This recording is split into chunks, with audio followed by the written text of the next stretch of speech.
Será que eles têm o mesmo propósito? Será que tem um processo empático? Será que ele entende a cultura da empresa? Será que ele entende a missão e visão e valores da empresa? Será que ele está atrelado a isso para depois passar para o seu time? Ou será que essa empresa não tem um time, tem um grupo de pessoas? Ou será que essa empresa tem uma equipe e não tem um time? Aí você deve estar, agora eu confundi tudo, peraí. Porque assim, nós temos um grupo de pessoas, nós temos uma equipe e nós temos um time. Para ganhar um campeonato, você tem que formar um time. Mas não qualquer time, um time de alta performance. Aí você fala, tá, o Bira, o que é um grupo, né? Um grupo de pessoas são pessoas que estão juntas, mas não tem nenhum objetivo. O que é uma equipe? Uma equipe são pessoas que estão juntas e têm o mesmo objetivo, mas cada um faz da sua maneira. Não se conversa a maneira com que faz. E o time? Estão juntas, têm o mesmo objetivos, mas elas conversam entre si. Elas participam como vai trabalhar para aquele objetivo. Elas têm reuniões constantes, elas têm clareza de propósito. Elas sabem o que tem que fazer, sabe para que tem que fazer, sabe onde tem que fazer e como tem que fazer. Isso é clareza de propósito. E elas dividem essas responsabilidades entre elas, compartilham esse objetivo entre elas. Um ajuda o outro.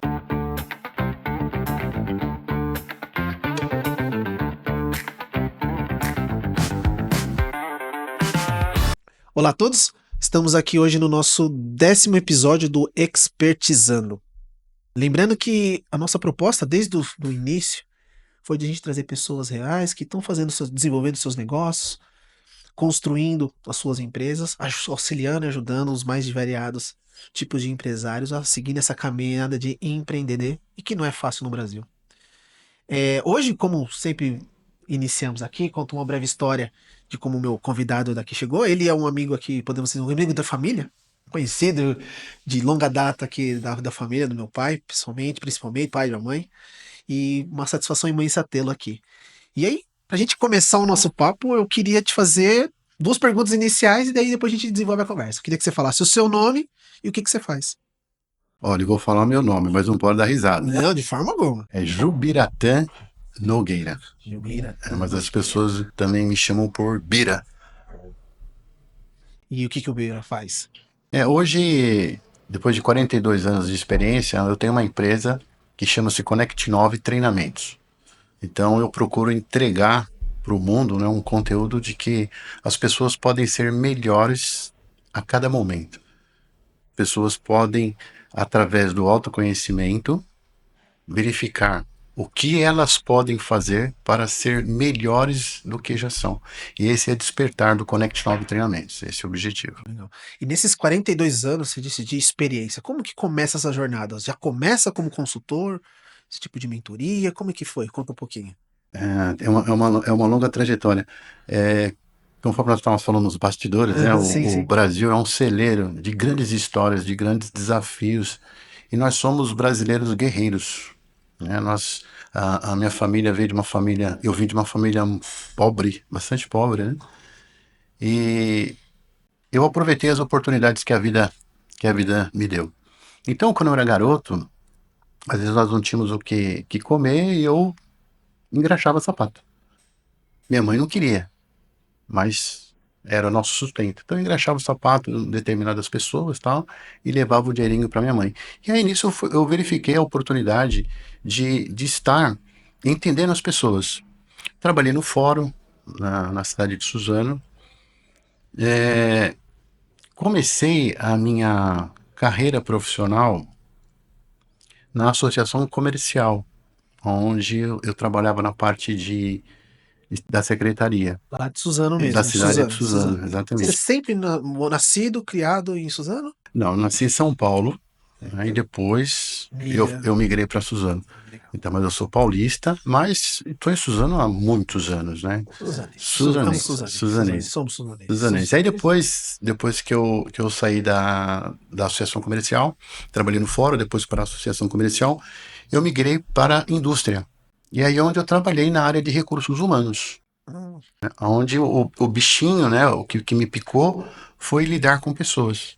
Então essa experiência que eu tenho da área de gestão de pessoas começou em 82 nas empresas que eu trabalhei. Concomitantemente, eu me identifiquei de que as coisas que eu aprendia na empresa eu gostava de passar. Eu sentia esse prazer de passar os conteúdos que eu aprendia. E eu ingressei na faculdade de educação física. Aí você pode perguntar, pô, mas o que é educação Tá física? relacionado com recursos humanos. Mas eu vou explicar já com recursos humanos. Eu me formei em educação física, dei aula, né, há algum tempo, mas eu fiz a faculdade de educação física trabalhando em empresas de grande porte. Uhum. E Sempre na área sempre na hora de. E isso, até pra gente entender, recursos humanos a gente fala na área de contratação, recrutamento e seleção, qual que era o setor? Porque recursos humanos às vezes É grande, né? ele é tão vasto, né, É grande, é. o espaço ali de atuação. Eu trabalhava na área de departamento pessoal. Tá. Folha. Da folha de Folha de pagamento. folha de pagamento, Famosa folha os de pagamento. cálculos de pagamento e Sei, tal. sei. E depois eu fui em outras empresas trabalhando na área de salários, na área de benefícios, na área de treinamento e desenvolvimento, aonde eu achei interessante, né? Que eu saí de uma empresa a outra e eu comecei a ser supervisor de recursos humanos, até finalizando na área de ser gerente de recursos humanos. Entendi. Como é que funcionou essa parte de aula? Quando eu era garoto, eu gostava de aprender, mas eu gostava mais de ensinar aquilo que eu aprendia. Então, acho que nessa época, agora o pessoal já não tem mais, né? Fazia lá rodava peão, ou fazia lá o papagaio, o pipa. Eu aprendia a fazer o pipa, mas eu gostava de ensinar as outras pessoas a fazer o pipa, ou fazer o peão. E só que eu não entendia que isso era um sistema que eu tinha de prazer em ensinar. Trabalhando na empresa, eu trabalhava em uma determinada empresa, e nessa empresa estava tendo treinamento do Senai. E uma das pessoas lá do que estava dando treinamento do Senai, falei, poxa, você poderia dar aula no Senai. Eu falei assim, olha, no Senai eu nunca dei aula, né? Mas podemos conversar. E daí nasceu uma grande parceria no Senai da cidade de Suzano. Conversaram comigo e o conteúdo da área de recursos humanos, o conteúdo programático, a carga horária, a apostila, foi feito por mim. Naquela ocasião também, depois de um determinado tempo, eu levei a minha esposa para dar aula. E eu dei aula durante 5 anos e meio lá no E Senai. qual era a matéria? A matéria era recursos humanos. Era recursos humanos. Era recursos humanos. Começava, por exemplo, na parte admissional, depois os cálculos de férias, rescisão, folha de pagamento, remuneração, benefícios. E é engraçado esse ponto, né, Bira? Perdão, pode chamar de Bira, né, Deve Bira? chamar de melhor. O Senai, muitas vezes, a gente vincula com atividades industriais, né? Torneiro mecânico. Pelo menos, pessoalmente, eu cresci tendo essa visão, né? Ou seja, você se encaminhava ao Senai para poder ter uma atividade, uma ocupação industrial, né? Na indústria. Então, na verdade, mas não, né? Tem várias outras vertentes que derivam ali de treinamentos, cursos mesmo, como você falou, de recursos humanos, informática, etc. É isso mesmo, né? Isso mesmo. Bom, na ocasião chamava-se formação continuada. Então tinha os treinamentos não só da área de recursos humanos, mas tinha atendimento de excelência ao cliente, que era um curso do Senai. Hoje também tem no Senai cursos de informática, Python. Então eles têm uma rede de formação continuada fora esses conhecimentos na área industrial, que é a parte operacional. Então o Senai ele auxilia nesse processo. E depois eu comecei a dar aula também no Senac. No Senac eu já dava aula para os técnicos de recursos humanos e técnicos de segurança do trabalho. Tudo focado também na área de gestão estratégica de pessoas. Né? Entendi. Eu comecei também a dar aula numa escola na cidade de Mogi das Cruzes, hoje já não tem mais, e chama-se Escola Técnica Mogiana, foi em 1995. Fiquei durante 5 anos dando aula para também técnico administrativo e técnico de segurança do trabalho, mas também na parte de comportamento humano, na parte de gestão estratégica de pessoas. E Bida, aqui, só pra gente até não perder o fenômeno, eu notei duas coisas do que você falou aqui que me chamou curiosidade. Primeiro, você falou no início aqui das suas experiências profissionais, você falou que trabalhou no fórum. Você foi funcionário público ou era terceirizado? Não, pior que nada, lá antigamente, né, isso é muito tempo Era concurso, porque era concursado, não? Hoje não, hoje já tem todo um procedimento, né? Eu trabalhei no fórum quando era menor.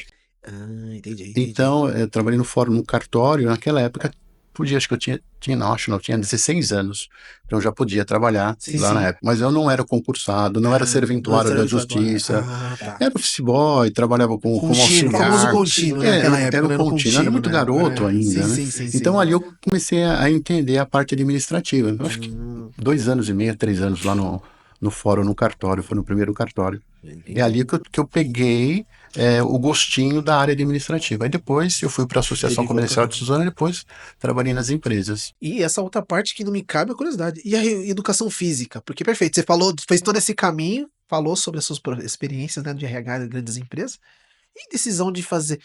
Porque eu acho que, se eu não me engano, o treinamento não, a formação já de nível superior de recursos humanos, eu não sei se é gestor, técnico em recursos humanos, tem um tema, tem uma terminologia, Tem né? técnico de recursos Mas não humanos. é tão antigo assim, né? A graduação, se eu não me É engano. nova, Como é que foi, então, essa relativamente nova. relativamente nova, né? É porque assim, é interessante, o Júnior. Como eu falei para você, nós éramos pobres e eu sempre gostei de esporte. Né? Então vou falar uma palavra que talvez vocês nem conheçam, mas naquela época tinha um personagem na televisão que chamava Bruce Lee. Não, Bruce Lee, Você claro. lembra? Ah, Oh, você é claro, novo. claro, não. Mas esse é. Tá, eu sou um cara, eu sou um aficionado por lutas, né? E, então, Bruce Lee é a Fúria do Dragão, o último dragão, você chama, Isso, não? Meu pai fala que. exatamente. Meu pai tem aquelas histórias, eu tenho várias histórias aqui com os meus pais, que eles sempre me contaram, quando eu falei pra você de podcast, porque eu sempre gostei de ouvir, acho que de ouvir histórias. Acho não. Sempre gostei de ouvir história, e tanto que é algo que eu permaneço com o meu filho, com o Arthur. Eu e o Arthur, todos os dias à noite, é contando história. Tem hora que eu invento, mas esses dias eu inventei uma história pra ele e depois ele pediu pra repetir. Eu falei, filha, eu não tenho a mínima ideia do que eu falei pra Tava você. inspirado. Eu tava falando pra você e tava meio dormindo. Ele falou, não. Aí você inventa outra e vai, né? Mas é muito legal. Mas essa do último, ele falou que ia quando foi sair no cinema, no Último Dragão, ele foi no cinema com a minha mãe. Olha, Eles eram namorados, né? Porque foi na década de 70, final dos anos em 70, né? 70, Joyce. Ele falou, não, Bruce Lee, poxa, pelo amor de Deus. Pensei que você não conhecia. Não, Bruce Lee, poxa, que E, isso. naquela época do Bruce Lee, bom, quem não assistia Bruce Lee, aí eu falava pra minha mãe, eu queria treinar karatê, mas como que, né, uma pessoa que não tem condições financeiras vai colocar numa academia de karatê? E minha mãe falou assim, olha, não tem condições. Entrei numa academia de capoeira. Boa. Mas por que entrei numa academia de capoeira? Porque naquela ocasião tinha as escolas de samba e tinha uma ala de capoeira. Aí esse responsável pela ala de capoeira estava buscando pessoas para participar dessa ala de capoeira. E era grátis. Ah, entendi. Aí eu, como eu era menor, desculpa, eu falava pra minha mãe, ó, já que não dá pra pagar o karatê, eu vou na capoeira. Falou, é de graça. Aí eu falei, tudo bem, né? Me formei em capoeira. Poxa, que legal. Aonde começou toda a parte de docência, né? Cheguei, né? Fui professor de capoeira, dei aula durante um determinado tempo. Poxa, que fantástico. E capoeira é algo que faz parte da sua vida até hoje? Não, como é que tá? Não, hoje. É a sua relação em relação Não, a mas isso? se der um berimbau, eu toco. Vai? Poxa, Toco um que berimbau, legal. né? Fui pra Bahia, inclusive, lá toquei berimbau junto com lá na Bahia. Foi muito bacana, muito Nossa, que gostoso. fantástico, E fantástico aquilo experiência. lá de aprender a capoeira também deu o gostinho de ser o docente, ser professor. Sim, sim, imagina. Mas eu tenho uma novidade para você. Uhum. Eu sempre gostei de esporte, desde garoto. E aquela capoeira me chamou a atenção, mas o karatê não tinha saída do meu coração. Como eu pratiquei a capoeira, eu falei, putz, eu quero entender como que é o funcionamento do organismo, dos músculos, dos nervos, como é que funciona tudo isso. Aonde eu idealizei fazer Ah, educação física, mesmo entendi. trabalhando na área de gestão estratégica de pessoas. Mas tem um pulo do gato já já que eu vou te falar. Bom, fiz educação física, entendi, mas eu fiz educação física não para trabalhar como professor de educação física, mas a título de curiosidade, Sim. para entender como que era o funcionamento do corpo humano. Gostei da educação física, me casei e depois de um determinado tempo, como eu estava trabalhando, eu entrei no karatê.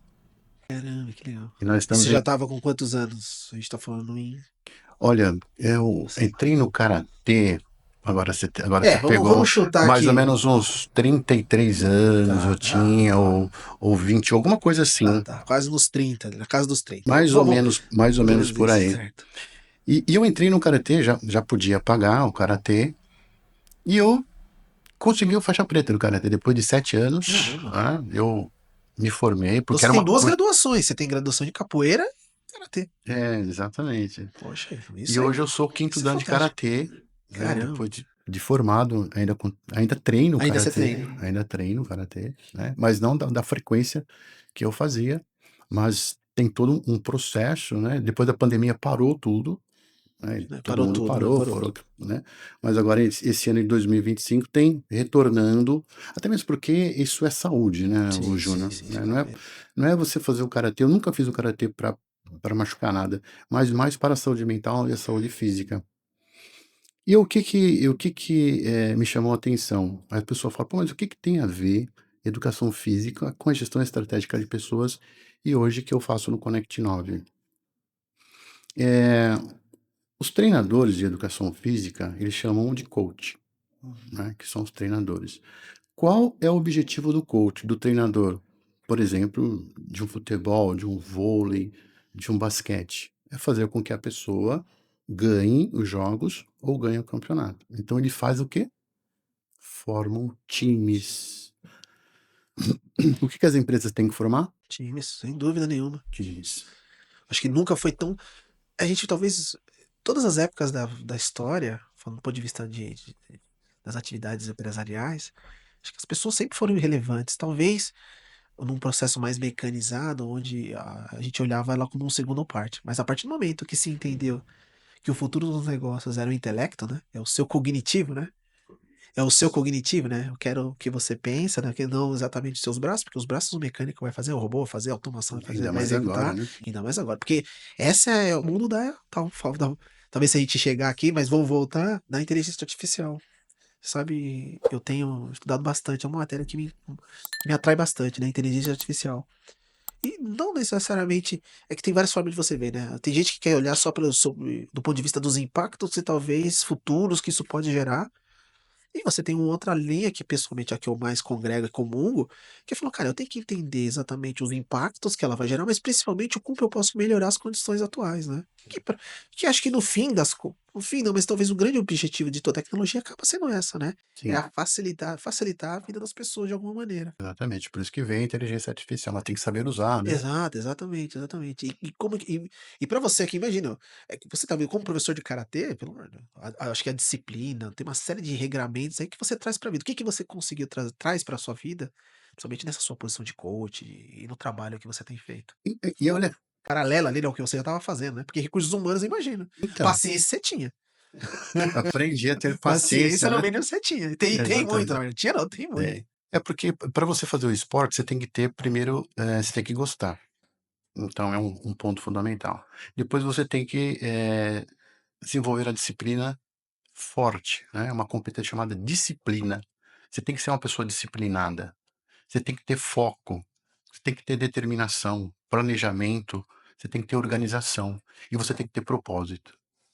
E isso tudo o esporte nos ensina. Então nessas 2 categorias do esporte, principalmente o karatê, que é uma arte nipônica, onde a disciplina e a hierarquia é fundamental para você conseguir o seu propósito, o seu objetivo, no caso, o faixa preta, e não só a parte teórica, mas principalmente a parte prática. Então você tem que ter coragem, né, porque os exercícios, eles são fortes, mas você não pode desistir dos seus objetivos, né. Então, esses esportes me ensinaram a ser o que eu sou hoje. Né. Então você tem que ter determinação para aquilo que você faz, não desistir dos seus objetivos, conforme Augusto fala, né, Augusto Cury, não desista dos seus sonhos. Então o meu sonho era fazer, mas eu não sabia que estava atrelado à minha futura profissão. Sim. Então o esporte me ensinou a ser o mentor que eu sou hoje, a ser um coach, porque eu consegui chegar lá pela minha determinação, Fantástico. pelo o foco no meu objetivo, a coragem e os desafios que foram enfrentados. Foi fácil? Não foi fácil, né, mas eu consegui. Então, hoje, quando a empresa ela quer resultados, ela precisa formar um time, mas não qualquer time. Ela tem que formar um time de alta performance. E isso a Faculdade de Educação Física me ensinou, porque nós lá aprendemos vários esportes, mas não para aprender esporte, mas aprendemos para ensinar. E a maioria, ou 100% disso, é foco, é disciplina, é hierarquia, é determinação, é planejamento, é organização, porque senão você não chega a lugar nenhum. E numa empresa não é diferente. Então, a empresa, às vezes, o Júnior, você falou da parte cognitiva, Daniel Goleman, no livro Inteligência Emocional, diz o seguinte: 20% dos fatores que levam sucesso ao profissional, ele corresponde ao seu QI, que é o quociente de inteligência. A inteligência você adquire com livros, fazendo faculdade, treinamentos, buscando conhecimento. 20% dos fatores que levam ao sucesso é o seu QI. 80% dos fatores que levam sucesso para a vida do profissional é o seu QE, quociente emocional. E isso o esporte ensina. Então você tem que ter o quê? Inteligência emocional. Quantas vezes eu errei o golpe, mas eu não desisti? Quantas vezes eu tentei fazer alguma coisa e não consegui, mas eu tinha inteligência emocional para chegar ao que eu realmente queria. Eu adquiri conhecimento, foram os 20%. Bacana. Mas os 80% foi a minha inteligência emocional. Mira, como que, acho que talvez você deve ver essa pergunta de maneira recorrente. Como que eu faço para ter disciplina? Disciplina. Como que eu faço para desenvolver disciplina? Primeiro para você desenvolver a disciplina, você tem que buscar aquilo que você gosta, aquilo que você realmente, aquilo que te motiva, aquilo que você ama. Então, eu gosto disso, então ótimo, você vai fazer por prazer. Por exemplo, você trabalha como contador, é isso? Sim, sim. Você gosta? Sim, claro. Perfeito. Então, a primeira coisa que o profissional tem que se identificar é aquilo que ele gosta, porque aquilo vai motivar. A etimologia da palavra motivação, motivo de uma ação. O que te motiva a acordar cedo, deixar sua família, seus filhos, para você, no caso, ficar no seu escritório, para você fazer uma determinada entrega. Agora, você imagina você fazendo algo que você não gosta, por aquela obrigação forte. Não estou dizendo 100%, porque tem todos os precalços, tal, mas você tem que gostar daquilo que faz. Então, o primeiro ponto que você tem que buscar dentro do seu trabalho é o gostar, é o motivo de uma ação. Quando você gosta, você começa a trabalhar um fator chamado objetivo. Até onde eu quero chegar? Eh, você não me perguntou, mas hoje eu dou palestra no Exército. E no Exército, o pilar do Exército Brasileiro chama-se, disciplina e hierarquia, tá. Então, se você não tem disciplina, você não consegue atingir os seus objetivos. Qualquer coisa que você vai fazer, por exemplo, você vai na academia depois do seu trabalho. "Ah, eu vou qualquer hora, qual hora", não, você tem que ter disciplina. Qual o horário que eu tenho que ir? Quantos exercícios que eu tenho que fazer? "Ah, eu vou fazer uma graduação", você tem que ter disciplina, ou EAD ou presencial. "Ah, eu vou almoçar", que horários que você vai almoçar? "Ah, tem que ter uma qualidade de vida", você tem que ter disciplina para verificar com a sua família e que momentos que nós vamos para determinados locais. Então a vida, ela é feita com disciplina. Se você não tem disciplina, as coisas acabam não acontecendo da maneira que você idealizou dentro dos seus objetivos. Então, a primeira coisa, respondendo a tua pergunta, como é que você adquire disciplina? Primeiro, é saber o que é aquilo que você quer. Qual o objetivo? Qual o seu propósito? Seu propósito profissional, seu propósito de vida. O que você está fazendo nesse mundo? O que você entrega para o mundo? O que você está fazendo aqui, sendo que você vai embora um dia? Qual o seu legado? O que você quer deixar? Aí te gera uma disciplina, você começa a analisar, pô, eu quero deixar um legado assim, eu entrego para o mundo esse conteúdo, então você tem que ter disciplina. Semana passada eu estava lendo uma matéria, acho que se eu vou me recordar bem, ele estava falando sobre o paradoxo da escolha, né? Que a gente vive num mundo com tantas opções que no final as pessoas acabam não escolhendo coisa nenhuma. Aí ele usa um exemplo muito interessante da uma gôndola de supermercado. Na matéria em si, né? Ele tá naquela fileira das bolachas, dos doces. Ele falou a quantidade e a diversidade de opções faz com que muitas vezes, e eles falou que isso foi feito um teste, foi feito um teste, não sei se foi por exatamente qual das universidades lá nos Estados Unidos, Uhum, que eles pegaram uma fileira, colocaram os diversas marcas do chocolate com várias opções. As pessoas e deixaram todas eram gratuitas para as pessoas escolherem e experimentarem. Então, as pessoas, a maioria das pessoas, eles identificaram que a maioria das pessoas parava-se na frente, via aquela centena de opções e não escolhia nem coisa nenhuma e ia embora. Aí passou no seguinte, do segundo teste, qual foi? O teste randômico, né? Foi o seguinte, eles tiraram aquela centena de opções e deixaram só 3 opções. Aumentou em mais de 80% as pessoas que de fato experimentavam e acabavam levando. E a conclusão em tese do próprio estudo era de que, quer dizer, quanto menos escolhas, mais a propensão do mercado vender mais do que o contrário, né? Que acaba sendo uma contradição, né? Porque a gente cresce falando sempre na abundância, no sentido de que mais escolhas é melhor, e aí um estudo como esse fala, de alguma maneira, obviamente nada é conclusivo, né? Não vou falar dessa forma, mas esse estudo acaba falando, não, pelo contrário, né? Quanto mais opções você tem, mais você fica paralisado. Já age acaba existindo quase uma paralisia, no sentido de você optar por alguma coisa. E aí, voltando aqui para o que a gente gosta, né?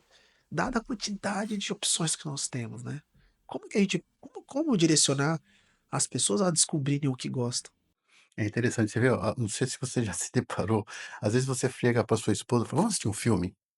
Aí você fica lá. Sim, sem Você dúvida. fica 20 minutos tentando e passa um monte de filme. Pô, olha, tem tantas opções para você escolher e você se perde nas escolhas. Então você fala, pô, o que que eu quero? Então você fala, pô, com tantas escolhas, como que eu chego? É analisar antes o seu objetivo, o seu propósito. Eu quero assistir um filme de ação. Então você já determina os filmes de ação. Ação eh, norte-americano, o coreano, ou aí você já vai idealizando aquilo que você quer. Então as escolhas, elas só acontecem mediante o objetivo que você quer alcançar. Mediante aquilo que você quer. O que que você quer aprender? O que que você quer buscar?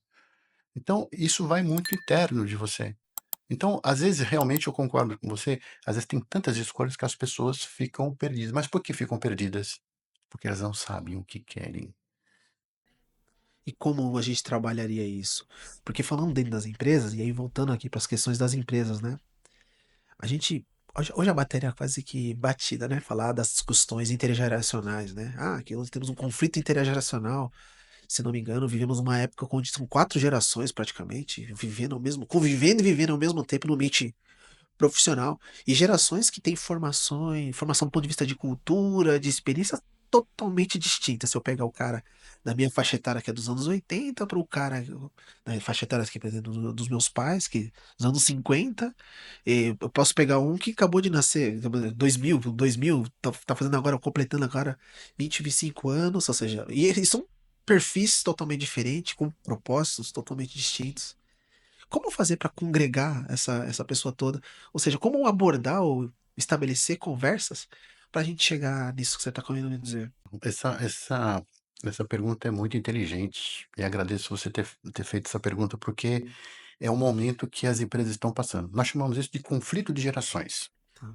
Cada geração tem o seu mapa mental. Por exemplo, seu pai tem um mapa mental da época dele. Eu tenho um mapa mental da minha época, você está tendo um mapa mental da sua época, o seu filho está tendo um mapa mental da época dele, e assim sucessivamente. Cada época tem uma maneira de pensar, modus operandi diferentes.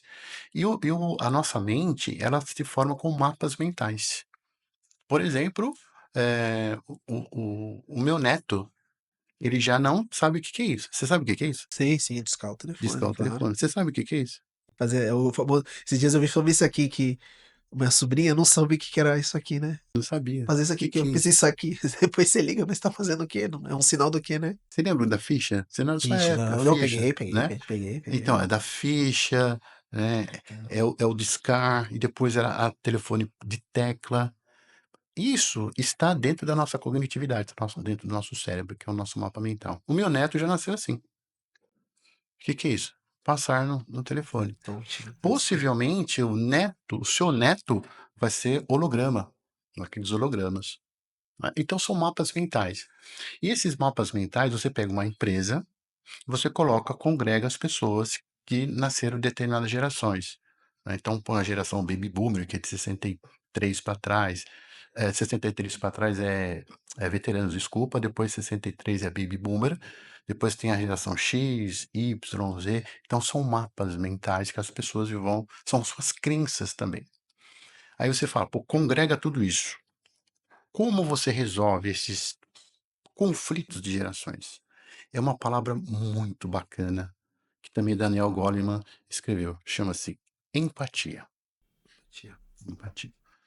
Você entender a outra pessoa, você entender a cabeça daquela outra pessoa. Por exemplo, você fala bastante da sua família, eu acho muito bacana.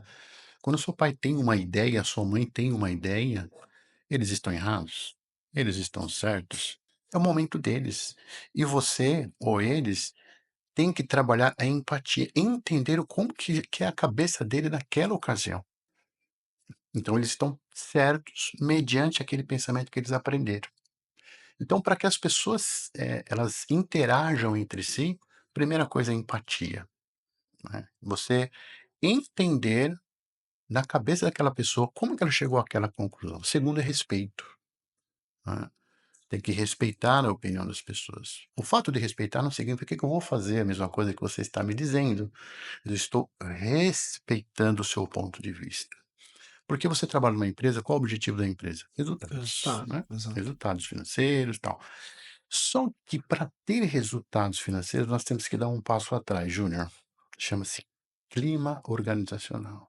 Então, Às vezes adianta você ter um resultado, se você não tem um clima bacana, coeso, amistoso, um clima humanizado, né? Então aquele resultado não se sustenta. Então, quando você congrega essas gerações e você faz um trabalho empático, entendendo o que aquela pessoa está falando, qual é o tempo dela. O seu pai fala uma coisa, mas o seu pai viveu naquela época, você não viveu naquela época, então você tem que respeitar aquela opinião dele, não que você vá fazer, mas você tem que respeitar. Aí você cria o quê? Um clima organizacional, um clima de engajamento. Aí nós voltamos um pouquinho mais. Qual é a cultura da empresa, né? Qual é uma cultura que a empresa vai passar para a sua equipe, o seu time, né? Voltando um pouquinho mais para trás, qual é a missão, visão e valores da empresa, né? Qual que é a missão? O que que ela vai entregar? Qual a visão? Onde ela quer chegar? E para ela entregar e chegar, ela tem que ter os valores que são comportamentos humanos.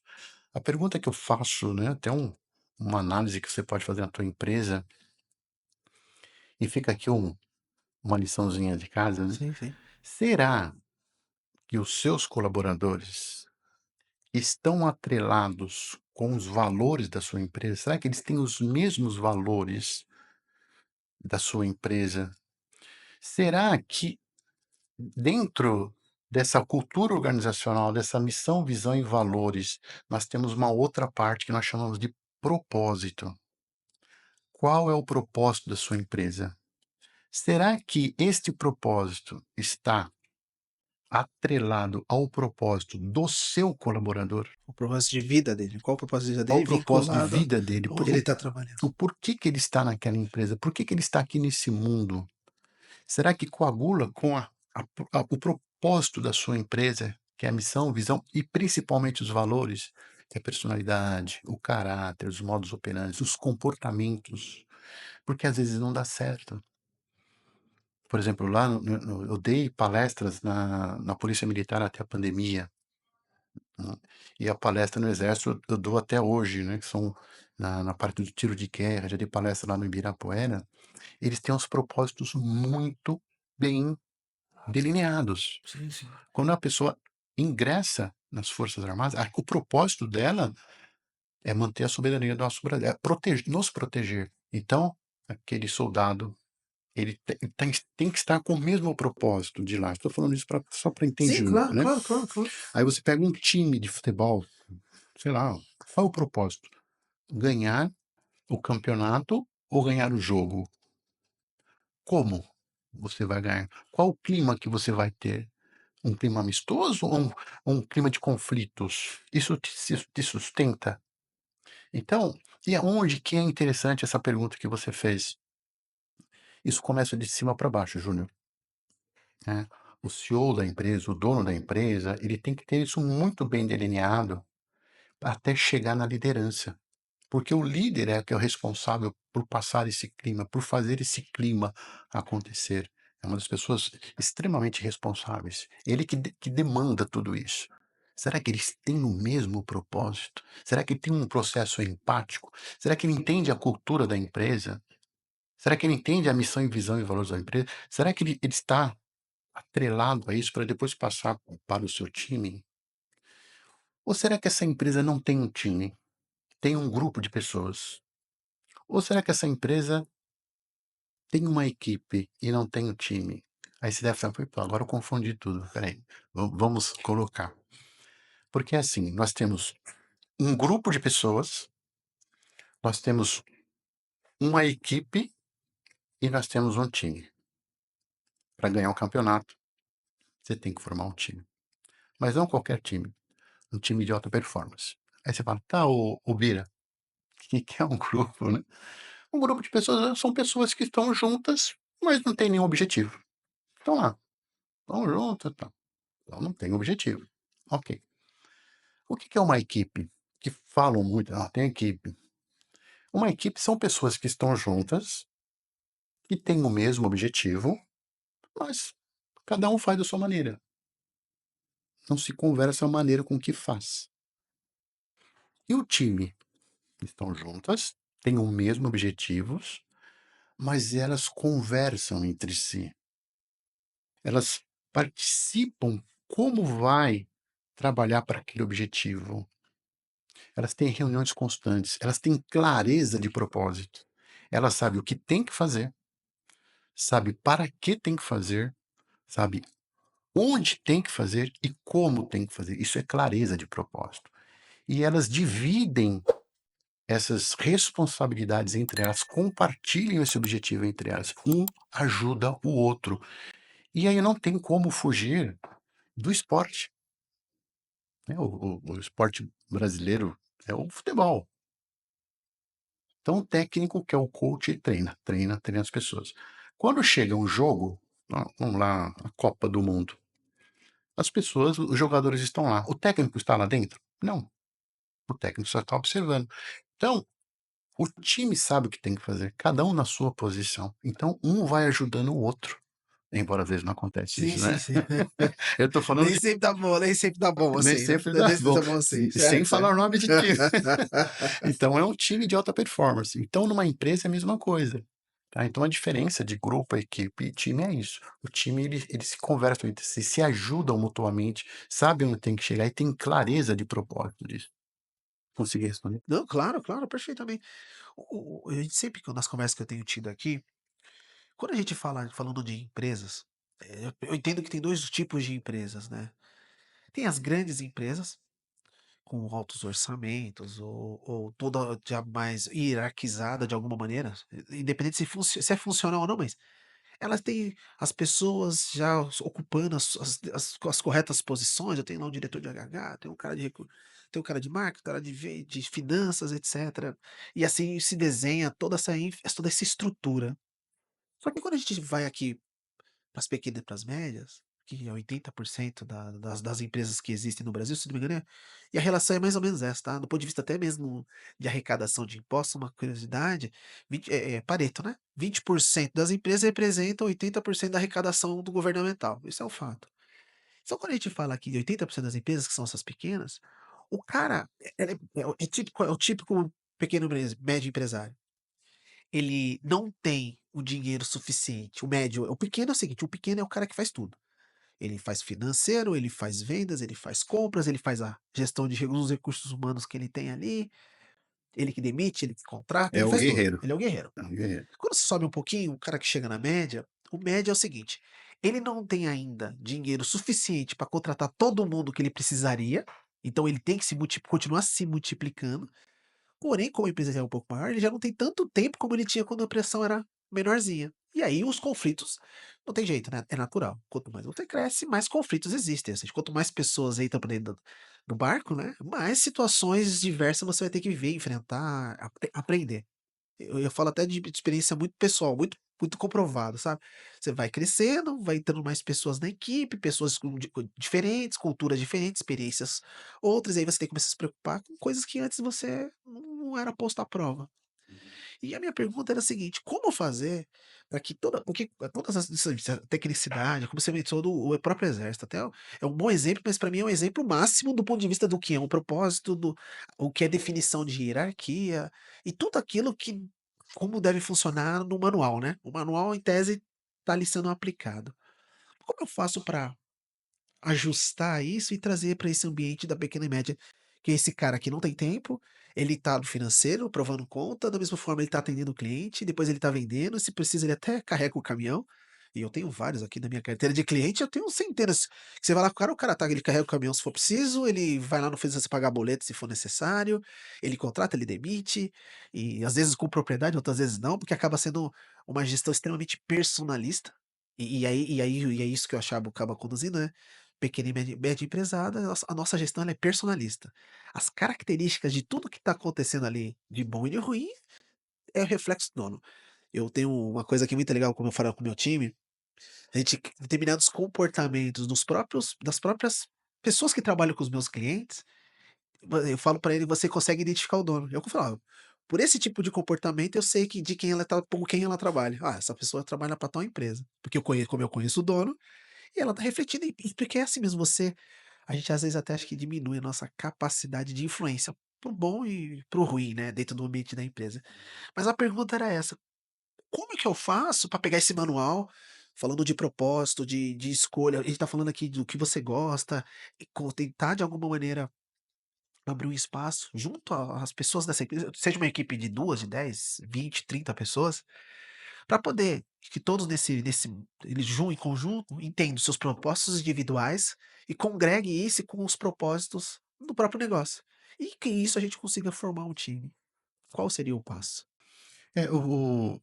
O pequeno empresário é um volto a falar, é um guerreiro. Ele precisa sobreviver, ele entrega o serviço ou o produto, ele é uma pessoa que faz várias frentes. O que eu penso, dentro dessa experiência toda que eu tenho, é você fazer o delegar, né. Obviamente a pessoa que tem um produto, às vezes ela tem, eh, uma atitude que nós chamamos de centralização. A pessoa centraliza, né, determinados trabalhos ou determinados poderes nela. Até porque também não foi treinado, não foi qualificado para isso, e por osmose foi aprendendo com o tempo. Sim. Então, a primeira coisa é você delegar para a pessoa certa. E aí eu estou até terminando a pergunta. Então como eu faço para confiar para delegar? Porque eu tenho certezas que os meus clientes, com todo mundo que eu converso, ele não delega porque ele não gostaria, ele não delega porque ele não confia. Às vezes ele não confia nem na pessoa, às vezes ele não É. confia nem nele, Exato, ele não confia, ou não confia. Às vezes, não às estou vezes sim, dizendo sem dúvida, sem dúvida. nessa Não, tem de tudo, mas essa questão da não confi estamos generalizando. mas o ponto confiança é um fator determinante quando você vai num negócio, você vê lá a empresa: "Poxa, tá uma confusão aqui, por que que você não tá", falei: "Poxa, Adalto, mas eu não confio em ninguém para fazer isso", ou aquela: "Ninguém vai fazer como eu faria". Isso, eu acho que é uma zona de conforto, né. Você me lembrou, quando eu comecei a dar aula no Senai, a minha primeira aula que eu dava no Senai, o primeiro módulo é: saiba contratar. Coloca a pessoa certa, coloca a pessoa qualificada daquele, tanto da parte de cognitividade, de inteligência, mas principalmente na parte comportamental, tá. Então o empresário, ele tem que saber contratar. Contratar a pessoa realmente com o perfil daquele cargo, o perfil daquela vaga, o perfil da cultura da empresa, né. Quando ele sabe contratar, é mais fácil ele delegar, porque ele vai confiar naquela pessoa, porque ele fez uma contratação certa.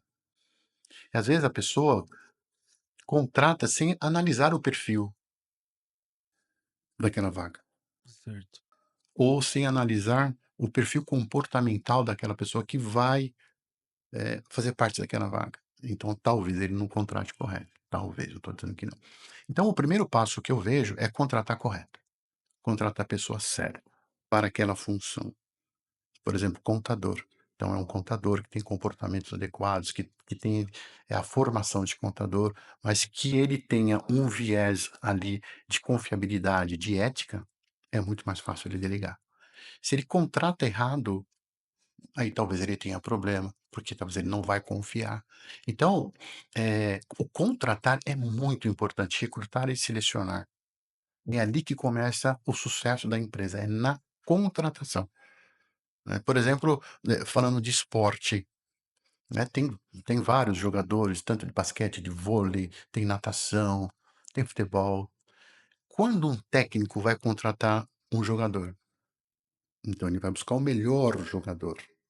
Se ele contratar um jogador errado, vai destoar do time, ele não vai confiar, os outros não vão passar a bola para ele, porque não vai confiar, não vai delegar, então ele contratou o jogador errado, Sim. né. Então se ele contratou um jogador certo, que é um cara técnico, mas principalmente que ele tenha um comportamento adequado, é mais fácil o time confiar nele, é mais fácil o gestor confiar nele.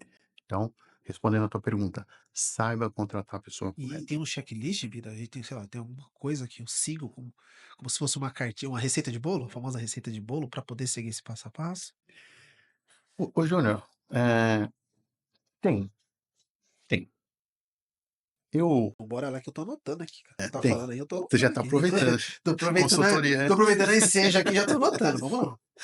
Tem. O que eu penso, ô Júnior, por exemplo, eu não vou contratar uma pessoa para fazer a contabilidade da minha empresa que não seja o contador.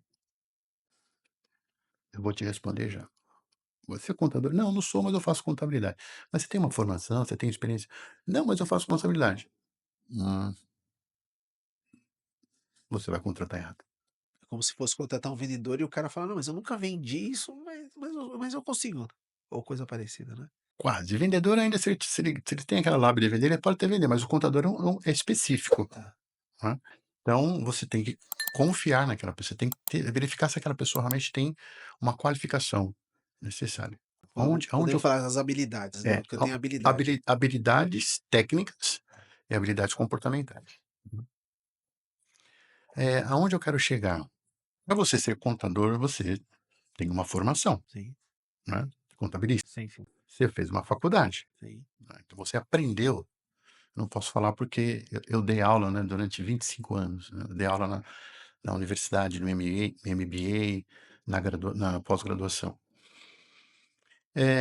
Quando você vai contratar uma pessoa, você tem empresas especializadas para isso. Então eu sempre oriento as pessoas que me procuram para procurar essas empresas, especialistas em escrever o perfil do cargo que ele quer, escrever o perfil comportamental e essa empresa ter um banco de dados e fazer os testes psicológicos, técnicos necessários. Então eu penso dessa forma. Fala: "Pô, mas tem o feeling então", essa é outra coisa, né. Aí já é uma empatia, às vezes a pessoa tem tudo, mas não deu uma empatia, não deu um rapport. Tá, mas em princípio, esse empresário é bacana, tem custo, tem, mas é o custo-benefício. É um A investimento no possi caso, É um né, um investimento, é investimento, né, é um verdade. investimento. A possibilidade de ter erro, tem erro, tem, são pessoas, mas é menor do que você às vezes contratar por: "Ah, gostei de você, é amigo do amigo, pode ser que dê certo, pode ser que não dê certo. Então uma empresa de recrutamento e seleção idônea, ética, correta, ela tem toda essa ferramenta para ajudar o empresário, para colocar a pessoa certa no lugar certo, comportamento certo, principalmente, e a cognitividade certa e a técnica certa.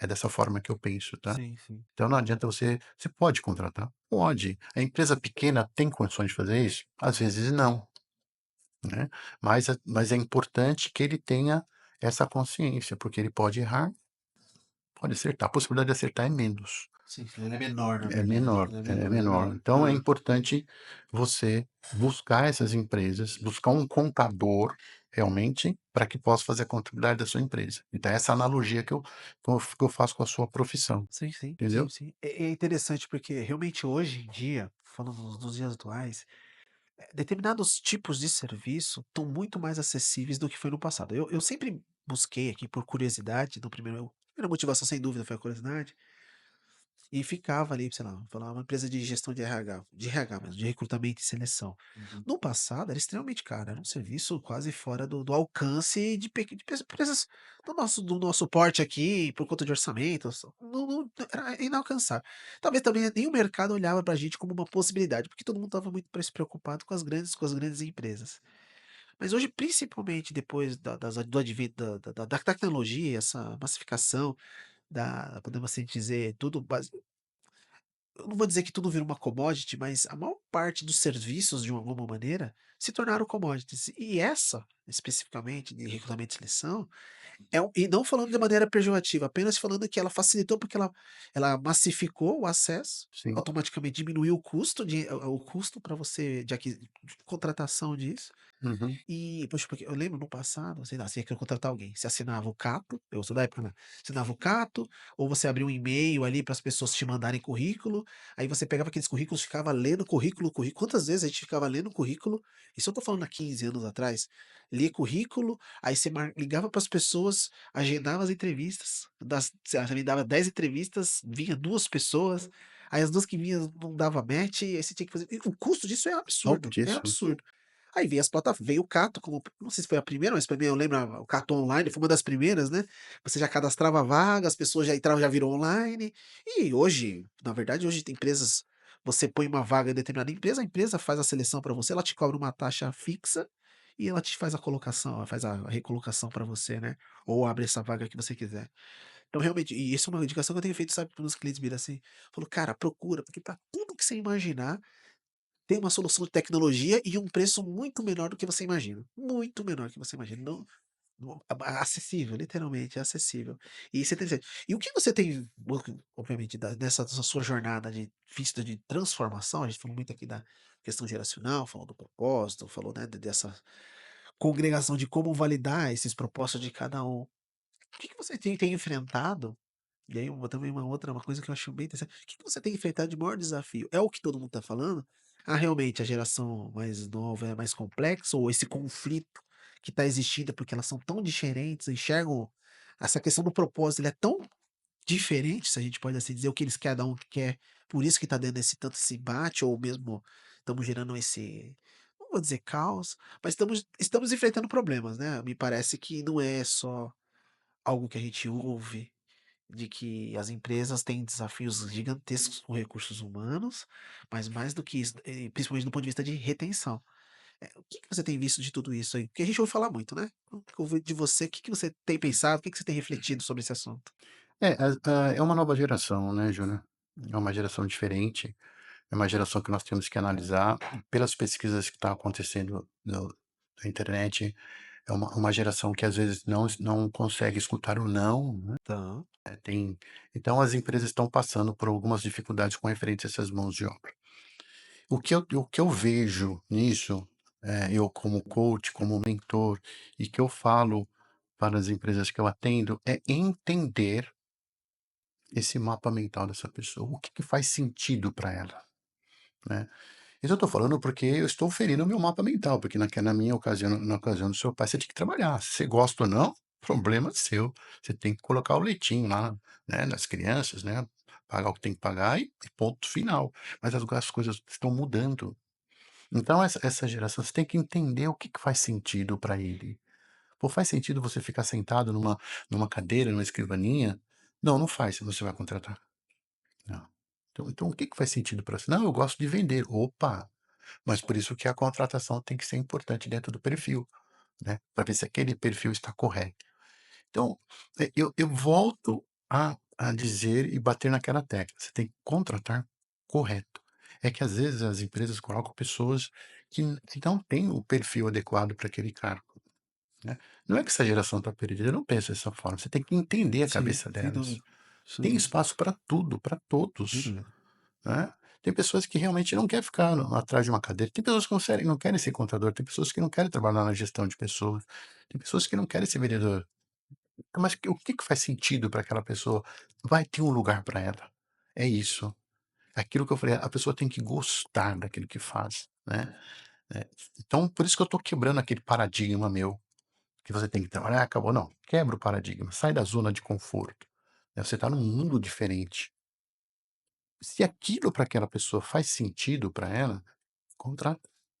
Você não vai errar.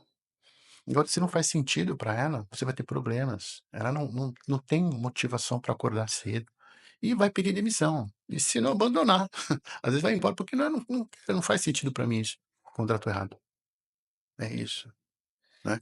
E a pandemia, Mira, o que que a pandemia você acha que pode ter acelerado, prejudicado, ou enfim, tudo isso que a gente está falando aqui em relação ao comportamento, esses conflitos geracionais, o quanto você acha que, passados esses 5 anos de quando a gente iniciou toda essa confusão nas nossas vidas, né, Uhum, que de alguma maneira afetou a todos nós, mudou a gente. Eu acho que não teve como a gente sair do que a gente viveu, uhum. algo inimaginável. É o tipo da coisa que Sim, foi claro. vivida que se contasse, alguém contasse, você falaria: "Não, espera aí". É coisa dos nossos livros, né, eu gosto bastante de história, né, então quando você lê lá a parte da peste negra, do que foi lá, depois da Primeira Guerra, ou antes da Primeira Guerra, enfim, Primeira Guerra Mundial, nossa, cara, pra gente era muito distante isso, pô, nem era nem perto algo desse tipo. O que que você acha que pode ter acelerado ou mesmo piorado ou melhorado? Como que você tem sido avaliado após todo esse tempo? Passado, né, na verdade, esse tempo dessa situação toda. Nós temos alguns Que é um aspectos. marco, né, podemos considerar um marco, né, É não um dá, marco, foi um assim, marco, né. é um antes e depois da Pra falar pandemia. principalmente quando a gente fala aqui de propósito. Propósito, exatamente. Eh, a pandemia, né, depende, vamos fazer um mindset, né. Como que eu quero olhar isso? O mindset é como você ver o mundo. Então você pode ver o mundo de uma forma pessimista e de uma forma otimista. O que que a pandemia deixou de bom? Cientificamente, nós crescemos bastante. Na parte tecnológica, nós crescemos bastante. Nós estamos fazendo um podcast. Sim, sem Essa dúvida, não tinha. não existia, nem Né. perto, ainda era Reuniões era só remissão, presenciais, sem então hoje dúvida. você faz reunião com o mundo inteiro, até no satélite, né, se a pessoa está lá no você faz reunião com a pessoa, então progrediu muito com referência a isso. Então nós tivemos um salto de 2 anos, coisas que os conhecedores aí de 10 anos nós iríamos levar para chegar em 2 anos, as vacinas, etcétera. Então tem essa parte boa, que é um mindset que nós, verificamos como que nós podemos ver de uma forma positiva e aquilo que nós aprendemos. Comportamento, aí é a área de gestão estratégica de pessoas. O maior e o melhor capital que uma empresa tem são seus colaboradores, Sem dúvida. são seres humanos. Você só pode ser um bom líder se você for um bom ser humano. Então,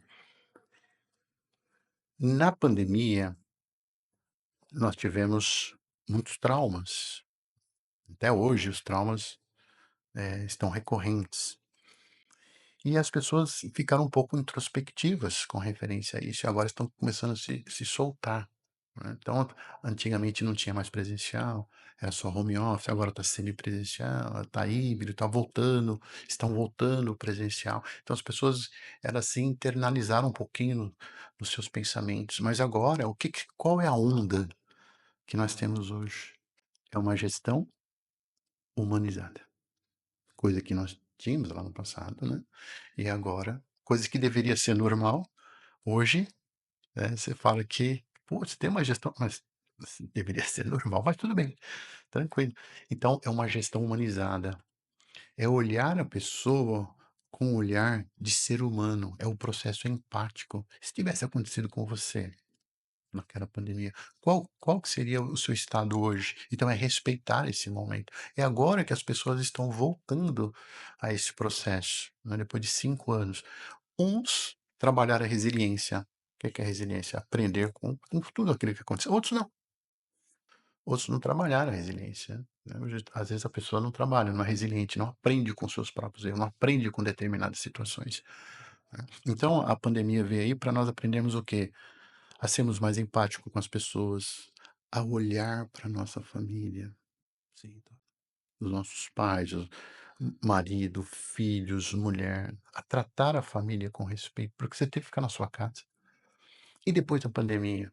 Uns não aprenderam, outros aprenderam, né. Então, nós chamamos isso de saúde mental, né, qualidade de vida.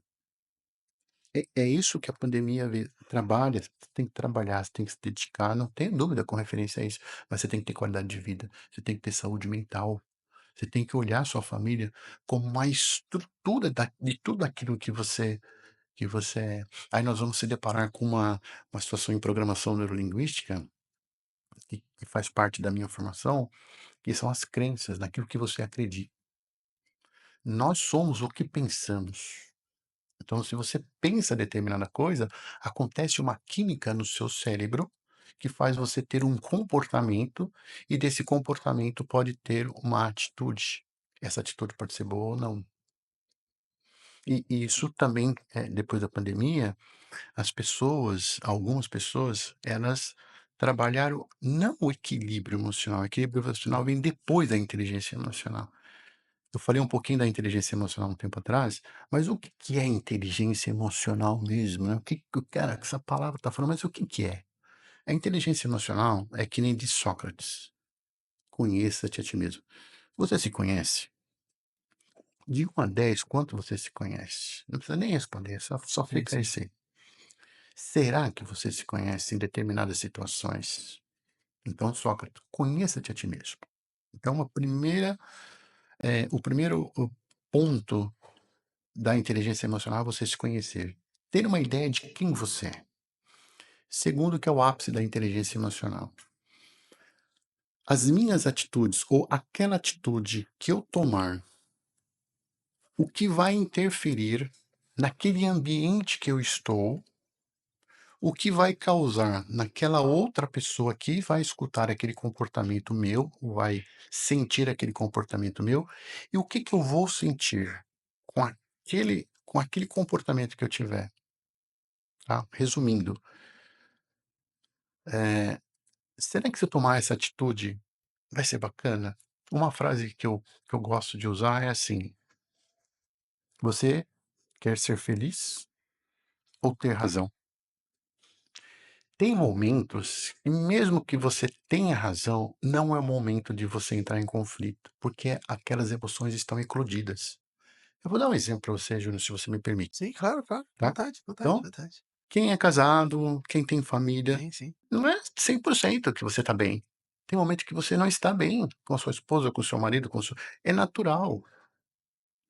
Se a pessoa não tem uma inteligência emocional, ela sai do serviço e ela leva esses problemas, a esposa não tem nada a ver com isso, o gatinho não tem nada a ver com isso, o pet não tem nada a ver com isso, né, a pessoa do trânsito não tem nada a ver com isso. E você descarrega esse problema na sua família. Você não está sendo inteligente emocional, não está usando a inteligência emocional. Porque aquela atitude vai afetar o ambiente que você está, vai afetar a pessoa que escutou, que não tem nada a ver com isso, e vai alterar o seu comportamento, vai alterar o seu psique. Sim. Então você não está usando a inteligência emocional. Aí você fala: "Tá, e aí, o que que eu faço?". Válvula de escape. Vai lutar karatê, vai lutar capoeira, vai na academia, vai nadar, vai jogar bola. E você como até como quando essa formação da educação física, você é um atleta, praticamente, você é um atleta, né, você é um atleta, praticamente não, você é um atleta. Você não perguntou a minha idade, hein. Não, de forma alguma, não, isso não precisa, quinto dan, eu acho que a pessoa imagina, pra pessoa chegar no quinto dan de karatê começando aos 33, acho que dá pra fazer umas contas. Mas 62. Eu fiz 62, 62, vou 62, falar. não, não, Hã. menino, menino, menino, menino. É bom ter amigo, viu. Não, menino, menino, poxa. Poxa, que isso, o que você construiu aqui, acho que poucas pessoas conseguem. E é interessante, fazendo um paralelo, né, esses dias eu estava conversando com o filho de um amigo conhecido, né, ele perguntou pra mim o quanto era importante e valia a pena fazer faculdade. Mas, pô, quanto eu vou fazer faculdade? Eu falei: "Cara", eu falei pra ele, a minha resposta foi a seguinte: "Ó, pensa o seguinte, por mais que as coisas estejam mudando de maneira acelerada, tem uma onda dizendo que determinadas profissões, a maior parte das profissões que a gente vai ter daqui a 15 anos ou no futuro, elas nem existem ainda hoje. Obstante todas essas questões, 5 anos de faculdade, 4 anos, no mínimo vai provar que você é resiliente, que você conseguiu começar alguma coisa e terminar, no mínimo. E não provar para o mundo, vai provar para você mesmo. E essa é a maior prova que você pode ter nesse seu início de vida adulta. Porque quando você é jovem, ali com 18, 19 anos, é complexo, né? A gente tá cheio de dúvida. Na verdade, a gente só tem dúvida, né? Tem É. certeza de nada. A gente não tem certeza de nada. A gente só tem é dúvida. Tem gente que carrega essa dúvida durante muito mais tempo, mas vamos pegar, acho que talvez o auge essa adolescência para a fase adulta, ela é difícil. Pelo menos para mim foi muita coisa que eu queria ou não gostar, ou não queria. E eu falei isso para ele. E quando você fala das artes marciais e o que eu queria dizer, que é um ponto que eu falo muito aqui no escritório. A gente trabalha aqui de forma híbrida, né? Desde a pandemia, Uhum. a gente virou online lá tal, obviamente, né? Foi dia 18 de março, foi online. E ficamos aí 2 anos direto, 100% full. Depois criamos os nossos métodos, porque, de alguma maneira, essa parte do que você falou da qualidade de vida, isso até me chamou aqui, que é como ser um bom líder, que é uma pergunta que eu tenho até aqui, eu quero que você repita, porque eu acho que isso aqui é fantástico. Eu sempre falei assim: "Gente, ó, talvez realmente a gente elevou a outro patamar o que a gente dá de importância na nossa vida. O que que é importante na nossa vida?" Acho que esse foi o momento de refletir sobre isso. Família, sei lá, alguém, pessoa mais próxima, seja o que for, cada um de nós encontrou o seu, né, o seu propósito vinculado a isso. E eu acho que trabalho remoto, e pessoalmente eu sou não vou dizer que sou um defensor, mas eu advogo a favor, porque eu acho que faz sentido, assim, a gente mora em São Paulo capital, uma cidade extremamente difícil de deslocamento, Sim. é 2 horas para chegar, 2 horas para ir, de trânsito, parado, sem contar as conturbações que tem nesse deslocamento, não é um deslocamento entrando tranquilo, né, é um trem lotado, não consegue entrar no trem, um ônibus que quebra, enfim, tudo acontece na cidade de São Paulo. E eu falo: "Cara, e o remoto te dá uma possibilidade de viver um momento diferente, um momento do qual você fala: 'Poxa, eu posso tenho trabalho e ao mesmo tempo consigo comungar coisas que não tinha antes', ou seja, aquelas 4 horas de deslocamento pode se transformar, ou deve se transformar em coisas para você, fazer um esporte e tal". E uma coisa que eu fiz, que eu queria te e essa é a minha pergunta, quanto você concorda com isso, que eu falo assim: "Gente, trabalhar remotamente", eu falo isso com a Jussara a todo momento, obrigatoriamente a pessoa tem que ter uma atividade física. Porque o remoto, o ser humano ele é um ser sociável, né, nós somos seres sociáveis, Sim, desde das cavernas lá. sim. Você leu Sapiens, ô Bira? Você leu Sapiens lá do Harari? Está na minha Tá lá, prateleira. né. Então o Sapiens eu acho que ele é muito legal, porque como Muito ele bom. mostra desde o início do desenvolvimento Até agora. até agora, é muito interessante como foi essa transformação. E e eu falando até agora justamente sabe por quê? Que você fica ali preso no computador, obviamente tem um monte de coisa acontecendo atrás de você, né, porque você tá conectado, as coisas da sua casa, ou seja lá o que for, não estão acontecendo. Mas o esporte, de alguma maneira, ele vai te trazer, além de ser uma válvula de escape para essa tensão, né, essa adrenalina ali presa, essa tensão toda que fica ali no dia a dia de trabalho, que é maçante. O nosso trabalho administrativo, ele é tenso, né, a tensão fica interna, né, você passa os seus transtornos, os seus nervosos, né, todas as questões que você tem que tratar e trabalhar, lidar com o cliente não é fácil, enfim. E eu falo: "Gente, por isso que a gente tem que ter esporte". Falou: "Trabalhar remotamente e fazer esporte deveria ser obrigatório, tem que ser obrigatório". As pessoas tanto que hoje quando a gente contrata, uma das coisas que a gente tem perguntado para as pessoas é isso, se ele tem alguma atividade física. Qual que é o hobby dele? Não no hobby no sentido, caçar, sei lá, não, cara, você pratica atividade? Essa é uma pergunta que nós temos feito nas contratações. Porque eu tenho falado para o pessoal, falo: "Cara, porque isso a combinação desses 2 eu tenho certeza que vai dar mais bom do que ruim". E eu tenho testado e tem sido legal, tem sido assim, tem sido favorável. A gente tá tentando fazer outras coisas mais para estimular ainda mais, assim, tentando dar benefícios e buscando, né, formas até de dar benefício para o pessoal em relação a isso. E o quanto então você e a minha pergunta era essa, o quanto você acha que como praticante de esporte, cara, um professor, acha que essa combinação ela é positiva, não só para as pessoas, mas também para a formação desse time, para a equipe, para desenvolvimento de cultura? Jornal é essencial. Eu tenho uma informação bastante importante que é legal você saber. Você que trabalha, em escritório, você trabalha com a mente. E a pessoa que às vezes que trabalha de uma forma operacional com o corpo, uma noite de sono, teoricamente, tá tranquilo. A pessoa que trabalha com a mente, às vezes ela dormindo não fica bem, porque a mente ela fica processando aquelas informações. E uma maneira de tirar, né, de tirar essa informação do seu cérebro, né, de tirar o cortisol, é você fazer uma atividade física, para que você tenha o quê? Saúde mental. Porque você vai precisar dos seus neurônios outro dia. Então você precisa trabalhar a qualidade de vida. E qualidade de vida é você trabalhar a sua saúde mental, porque a pessoa que trabalha no escritório, ela trabalha com a mente. Não estou falando que o operário não trabalha com a mente, trabalha com a mente e trabalha muito mais do que nós, só que eles trabalham não só com a mente, eles trabalham fisicamente, né. Já a pessoa que trabalha no escritório trabalha sentada. Então ela não faz se não fazer nenhuma atividade física, ela vai levar aquele sentimento, aquelas emoções para casa, então ela tem que despejar isso em algum lugar e fazer aquilo que gosta. "Ah, não gosto não", caminha, vai fazer uma caminhada, né. Einstein quando queria a eh, algumas fórmulas, ele caminhava. Vai caminhar, porque você caminhando, você oxigena o cérebro, você vê novas paisagens. Isso é qualidade de vida. Então o que você está falando com referência você está certo, você está no caminho correto, né. Pergunta para os possíveis futuros, colaboradores seus: "O que que você faz?", né. Você tem alguma atividade física? Você trabalha alguma saúde mental? O que que você faz? Porque você vai precisar disso, não para trabalhar, para a sua vida. Então, você tem que dar esse viés, vai ser para você. Você bem, você vai ficar bem com a sua família, com os seus amigos, na parte social e na sua empresa, na sua religião. Você vai ficar bem com você. Esse é o grande objetivo de vida, é o seu propósito, você estar bem consigo, principalmente mentalmente. Como é que você está a sua saúde mental com referência a isso? Como é que você está entendendo tudo isso para que você possa chegar na sua empresa e trabalhar? Aí vamos voltar ao que eu falei lá no passado. Etimologicamente, a palavra motivação é o motivo de uma ação, motivação. Qual o motivo que você tem de acordar cedo e ir nessa empresa? Qual é a ação que te leva a isso?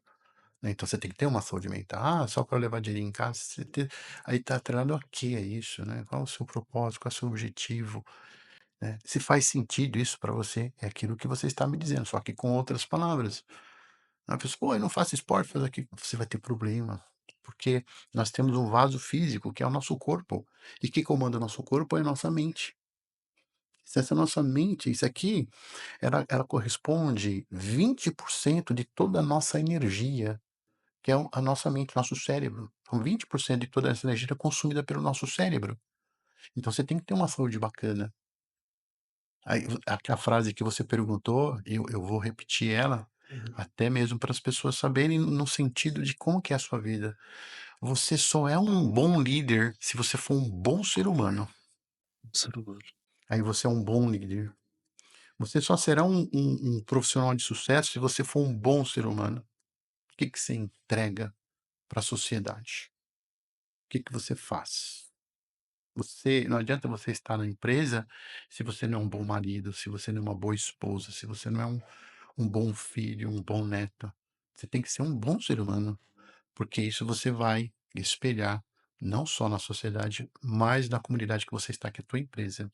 Que é uma comunidade, na verdade, É né. uma É uma comunidade. boa palavra isso, né, porque no final das contas, aquela velha frase que a gente vai: "Poxa, você convive mais tempo com as pessoas do seu trabalho do que com um parente talvez um parente muito próximo seu". Porque minimamente você tá aqui 8 horas, né, 9 horas por dia, 5 dias por semana falando convivendo com essas pessoas. Faz sentido isso para você? Total. Se não está fazendo sentido para você, você está perdendo tempo. Tempo, perdendo o Tá, tempo. tô perguntando. Aí a pessoa fala: "Pô, né, ah, não, mas eu tenho que trabalhar". Não, tudo bem que você tem que trabalhar, mas procure um local que faça sentido para você, uma atividade que faça sentido. É 100%? Não, você não vai conseguir 100%, tem que pegar tem condução, tem uma série de coisas, não estou dizendo isso, mas que realmente faça sentido para você, né, aquela entrega que você vai fazer para você, quando você deitar no travesseiro e falar: "Puta, mas hoje o meu dia foi bacana e amanhã vai ser melhor", né, mudar essa maneira com que você olha, o mindset das coisas, né. E que às vezes a pessoa tem a doutora Carol Dweck, que escreveu um livro, A Nova Filosofia do Sucesso, ela foi muito clara com referência a isso. É como que você olha o mundo, como que as pessoas julgam uma a outra. É a maneira com que você olha o seu mundo que você julga o meu mundo, Sim. tá. Então é natural, isso é natural, não tem nada de errado. Mas a doutora Carol, que é PhD em psicologia, que dava aula em Stanford, ela falou assim: "A pessoa, ela julga a outra mediante o mundo que ela vê. Ela só tem aquele mundo, então ela está julgando mediante o mundo que ela vê". Aí nós entramos naqueles mapas conceituais, que é o mapa mental que eu falei para você. A pessoa está errada? Não, Não, não está errada, é o mundo que ela vê. é a moda dela. A forma dela enxergar as coisas é daquele jeito, né. Como que você pode mudar em programação neurolinguística, quando eu estou fazendo sessões de coaching, que eu falo dos meus coaches, né, quem não tem traumas? Todos nós temos traumas. Na pandemia, quantos traumas tem? Tem uns que sabem que tem trauma, tem outros que sabem que não. Quantas crenças limitadoras nós temos? Ressignifica, coloca numa crença potencializadora. "Ah, eu não nasci para isso, sou velho de", essa é crença limitante. Essa crença, ela tem um estímulo no cérebro que você faz tomar uma atitude. Então você está julgando mediante as suas crenças. Essas frases assim, que são crenças limitantes de forma frases negativas que a gente repete, repete, repete, e acaba de alguma maneira isso se tornando uma verdade para você. A que eu aprendi, que eu sempre gostei de um professor que eu tive, quando a gente falava sempre: "Estamos correndo atrás do prejuízo". Sempre usava essa palavra e ele falou assim: "Ó, então toma cuidado que uma hora você alcança, né. Fala, você tá correndo tanto atrás do prejuízo que toma cuidado que uma hora você alcança". E aí quando ele falou isso, eu lembro da primeira vez que eu ouvi, eu fiquei refletindo, eu falei: "Eu nunca tinha ouvido dessa forma". Aí eu fiquei pensando, falei: Pior que é verdade, né". É uma palavra negativa que você repete como se fosse uma verdade, e que e não é uma questão de acreditar ou não, acho que não entra nessa linha da crença, é só que, de fato, você construir de alguma maneira uma narrativa negativa sobre suas próprias questões, com certeza não vai te levar para uma coisa melhor, ou aquela que você esperaria, né, sem dúvida nenhuma, né. Você não, nós somos humanos, você é aquilo que você acredita, você é aquilo que você repete. Sabe como que o cérebro aprende? Nem imagino. Por repetição. Repetição. É. Como que eu aprendi Sim, sim, karatê? sim. Fazendo milhões de vezes aquele golpe. E isso entrou no meu cognitoma e se tornou um hábito dentro do processo. Então o cérebro ele aprende por repetição. E dentro dessa repetição, ele aprende por processos emocionais. Então, quando você repete: "Ah, eu sou velho demais, eu sou burro para", você está repetindo para o cérebro. O que que ele está fazendo? Ele está fazendo uma programação neural para que você realmente seja aquela pessoa que você está acreditando. Você fala: "Ah, não, é uma crença". Você está colocando uma crença, uma programação no seu cérebro. Nosso cérebro é um programa de computador.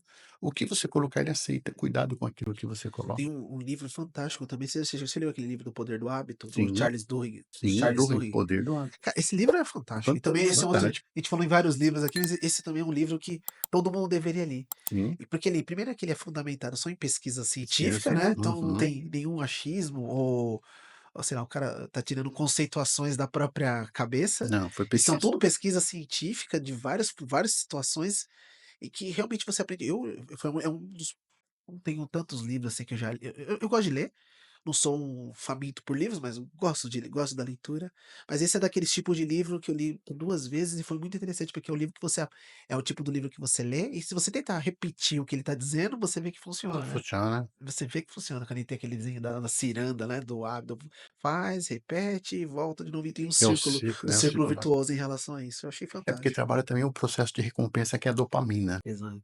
né. Então o poder do hábito, nós somos regidos pelos hábitos. Então, que sejamos regidos por Bons bons hábitos, sem hábitos. dúvida, sem Então nós dúvida. e pior, aí o que acontece do Charles Zuckerberg, se nós, sabedores que somos regidos por hábitos, se nós temos maus hábitos, identificamos, porque tem pessoas que não identificam, né.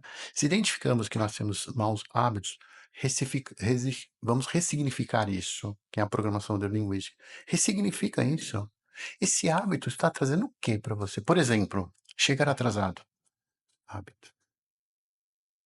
É um hábito. De repente a pessoa: "Eu não consigo acordar cedo", né. Esse é um hábito. Ressignifica tudo isso. Se você chegar cedo, trabalhe o sistema dopaminérgico, que é a dopamina, que é o nosso sistema de recompensa. Então o que que o Charles Duhigg fala? Troca a sua atividade, mas você vai acionar a mesma a dopamina, que é o sistema de recompensa. Você quer saber por que que eu entrei no karatê, além de eu gostar, não? Eu vou Imagino. falar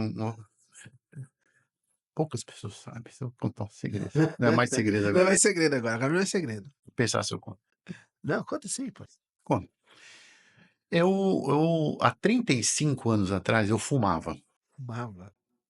Fumei pouco.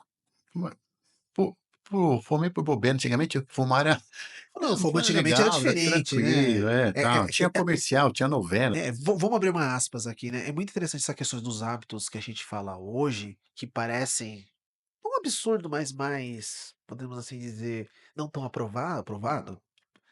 As pessoas não aprovam tanto, mas como na história, né, a gente tem sempre que olhar com os olhos da época, né? Não com os olhos de hoje, Exatamente. senão a gente tava fazendo uma distorção. É. E naquela época, falando na época do fumo, eu nunca esqueço de, a gente tava ali em 1900, antes da lei do fumo em São Paulo, de proibir nos estabelecimentos. Vou fazer um disclaimer, uma parte aqui, essa parte é interessante.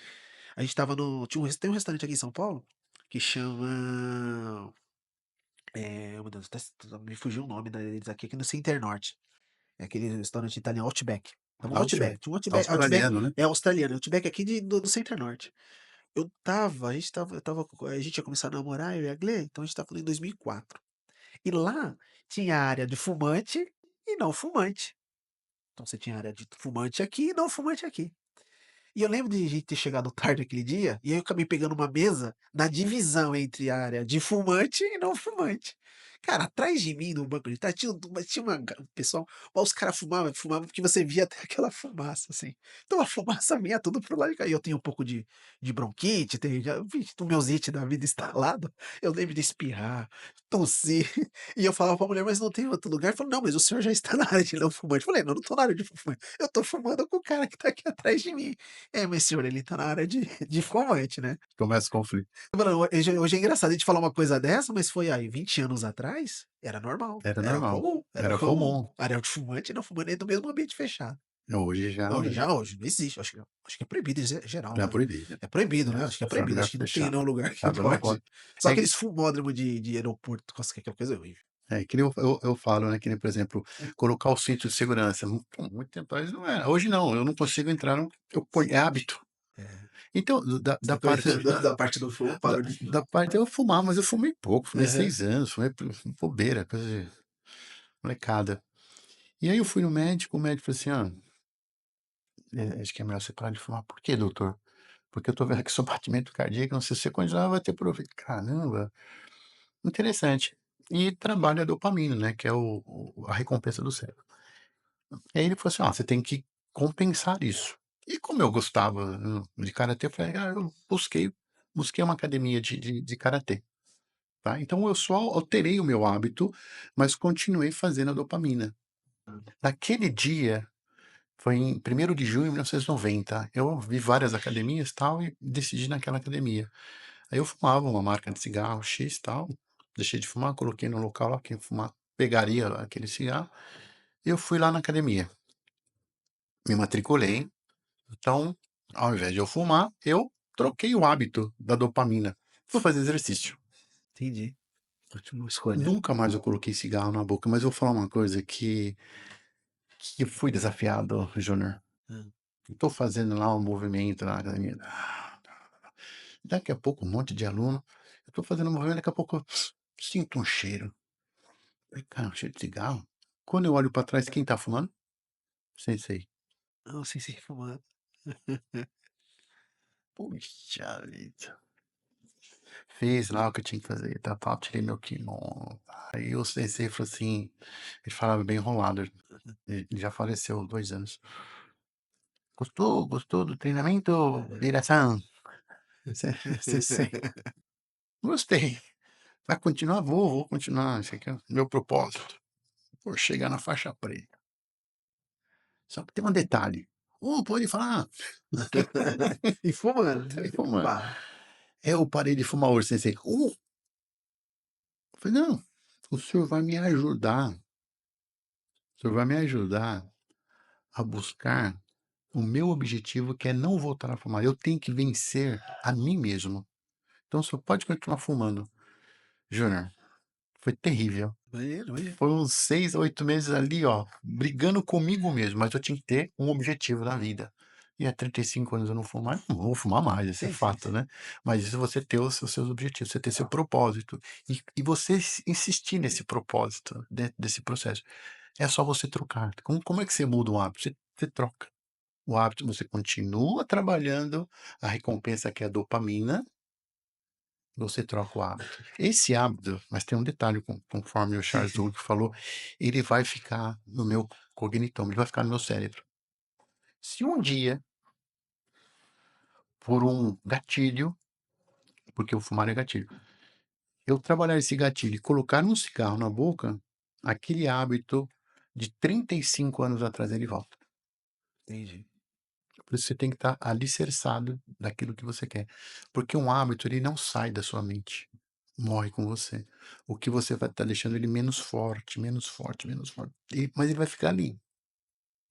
Entendi. Então, já teve vários gatilhos que eu poderia voltar a fumar, né, estresse, um monte de coisa, mas não, eu ia na academia. Então, academia. Ia na academia de karatê, na academia de musculação, fazia tudo que eu fazia. Então é só você substituir, mas trabalhar mesmo a dopamina. Esse é uma sugestão Ah, que eu dou baita para você. dica. Não, baita dica, baita dica, baita dica. E eu quero, achei, poxa, muito, muito bacana, muito bacana. A gente falou aqui sobre como contratar, falamos sobre o que é ser um bom líder, que é um bom ser humano. Isso é fantástico, realmente, porque as coisas se entrelaçam, né? E novamente, quando eu falei da personalidade, dessa liderança personalista no pequeno e médio, pequeno empresário, médio empresário, porque é isso, porque você tem contato diferente de uma grande empresa, que o líder, eu acho que ele é mais inspiracional no sentido poético da coisa, sei lá, se eu tô na Votorantim, Antônio Hermínio de Moraes, o cara tem uma, quem é o Antônio Hermínio de Moraes? Você vai ler o livro sobre a vida dele, mas não é uma pessoa da qual quem tá lá na ponta necessariamente vai conviver com ele, mas pode se inspirar e vai se inspirar porque essas empresas tem uma estrutura muito voltada e baseada para multiplicar essa história. O Grupo Silvio Santos, poxa, o Silvio Santos talvez acho que foi a última grande sumidade que veio falecer agora, e você vê que ele tem uma presença muito forte dentro do seu negócio, inspiracional efetivamente em todas as pontas, mesmo que as pessoas não convivam diretamente com a pessoa. Já na pequena empresa, aqui na média empresa, enfim, nesse patamar aqui que a gente está dizendo, pelo contrário, nós temos essa. E eu pessoalmente acho que é um grande privilégio e oportunidade quando a gente começa a enxergar assim, e é assim que eu enxergo, de literalmente inspirar as pessoas.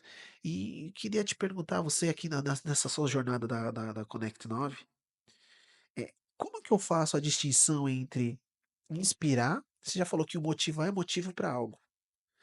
E onde que entra a inspiração? Porque às vezes parece que é um pouco conflituoso, né? Eu inspiro ou eu motivo? Me parece que eu não sei se eu tô certo, mas eu uso muitas vezes aqui, até bom que eu já corrijo se eu estiver errado na rota errada. Eu sempre disse, falei: "Gente, eu Adalto aqui, eu sempre vou conseguir inspirar vocês através do como você disse aqui, sendo um bom exemplo, sendo exemplo daquilo, né. As pessoas vão seguir o que você faz, não o que você fala", aquela também uma máxima antiga, né. E eu aprendi isso também há muito tempo com um grande professor que eu tive. E falar para as pessoas: "Filho, vamos seguir o que você faz, o que você fala". As palavras do meu pai, né: "Ó, filho, todo mundo aqui só vai fazer o que você faz. O que você fala, um pouco vai entrar por aqui e sair por aqui", o famoso entrar por aqui e sair por ali. E dada essa minha experiência, acho que eu tenho conciliado nisso, falando para os para o meu pessoal sempre assim, falou: "Gente, motivação é como se fosse encher uma bexiga, né, você vai ali e vai encher, mas é que nem se fosse tomar banho, não tem como eu fazer, é difícil". Inspirá-los eu acho que eu consigo, porque eu tenho a minha postura, o meu exemplo a vocês. Então, acho que o meu papel com vocês é inspiracional, de tentar inspirá-los. E a motivação, você vai ter que buscar o seu motivo para seja lá o que você esteja buscando, porque no final a empresa é um meio. Então a minha pergunta é: como levar essa conversa para eles sem necessariamente, e eu vou te falar uma coisa, eu não penso assim, mas já ouvi isso. Falando, Antônio, se eu ficar falando com tanta ideia assim pro meu pessoal, o pessoal vai tudo embora, pô. Porque às vezes aqui nem eu acredito nisso aqui, nem eu acredito nisso aqui, eu já ouvi isso. Porque me parece já ouvi cliente falar um negócio desse, é até engraçado, mas é verdade. Então como que ele faz de alguma forma para não esse é claro, é sempre extremo, mas para provocar essa conversa com as pessoas, chegam com todo mundo e sentam numa mesa: "Gente, e aí, qual é o propósito de vocês? Que a gente vai fazer amanhã? Ó, eu penso, eu acredito nisso, você também não acredita, se você não acredita, tá fora". Pensa, Como que ele inicia esse processo? Porque é um processo, eu imagino, né, é processo. um passo após outro. Como eu dou o primeiro passo? E Boa como você pergunta. faria lá na empresa? Então eu tô com a Connect 9 aqui, é Connect? Perdão, Connect 9. Connect 9, tô com a Connect 9 aqui dentro do meu negócio. Como a gente inicia esse processo? Quais são os primeiros passos? Obviamente avaliou, tal, mas perfeito. Como que a gente dá condução? Porque existe esse receio nas pessoas. Fala, poxa, eu vou provocar sentimento ou questionamentos que eu possa arrebentar com a minha operação. E, e não vou nem dizer que é uma maneira egoísta de pensar, é só vou pensar uma maneira resultadista, como todo empresário acaba sendo, de alguma Resultado. maneira, né? Uhum. E aí, como que eu É, é faço? Como que interessante. faria se conduzir isso? Você já até respondeu, tá? Opa, que bom. Vamos lá. Ah, ninguém motiva ninguém, mas você dá motivos para se motivar. Tá, Jubila Nogueira. boa. Por que que ninguém motiva ninguém? Porque a motivação é intrínseca. Por que ninguém motiva ninguém? Porque é o motivo de uma ação que ela vai tomar. É dela. Mas você pode dar motivos para ela. Como que você dá motivos para ela se motivar? Aí chama automotivação. Você inspirá-la a chegar no lugar que você está. Júnior, dar o exemplo não é a melhor maneira de liderar as pessoas. Certo. É a única. Robert Schwarzner, um filósofo alemão. Dar o exemplo não é a melhor maneira de liderar uma pessoa. É a única. Então, para você inspirar essas pessoas, você tem que dar um exemplo. Não é fácil ser líder, não é fácil ser dono de empresa, não é fácil liderar pessoas. Mas é o seu exemplo que arrasta. As palavras convencem, já tá aí, Sim, sem dúvida. mas o exemplo arrasta. Pensa em grandes filósofos, em grandes líderes mundiais. Qual é o exemplo? Pensa no seu pai. Pensa na sua mãe. Que exemplo que eles deram para você ser o que você é hoje? Qual inspiração que eles deram para você ser a pessoa, um ser humano bom, um profissional bom hoje? O que que eles inspiraram? É o exemplo deles. Então você fala, pô, como é que inspira? Exemplo. Se você chegou naquele local, qual o exemplo que você vai dar? Né? Então, Napoleon Hill, você quer ser igual àquela pessoa, faça igualzinho que ela faz. Você vai chegar lá. Exemplo. Volto a dizer, fácil? Não. Você tem 2 filhos, você tem um casal. Você quer que eles sejam pessoas boas. Exemplo. Você fala assim: "Filho, não fuma", você tá fumando. Que exemplo que você tá dando? "Filho, não fala palavrão", você tá "Filho, não chega atrasado", você entrega ele atrasado na escola.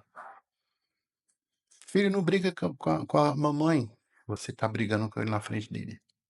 Que exemplo que você está dando? E aí tem uma outra coisa que vou colocar um pouco atrás da orelha de você.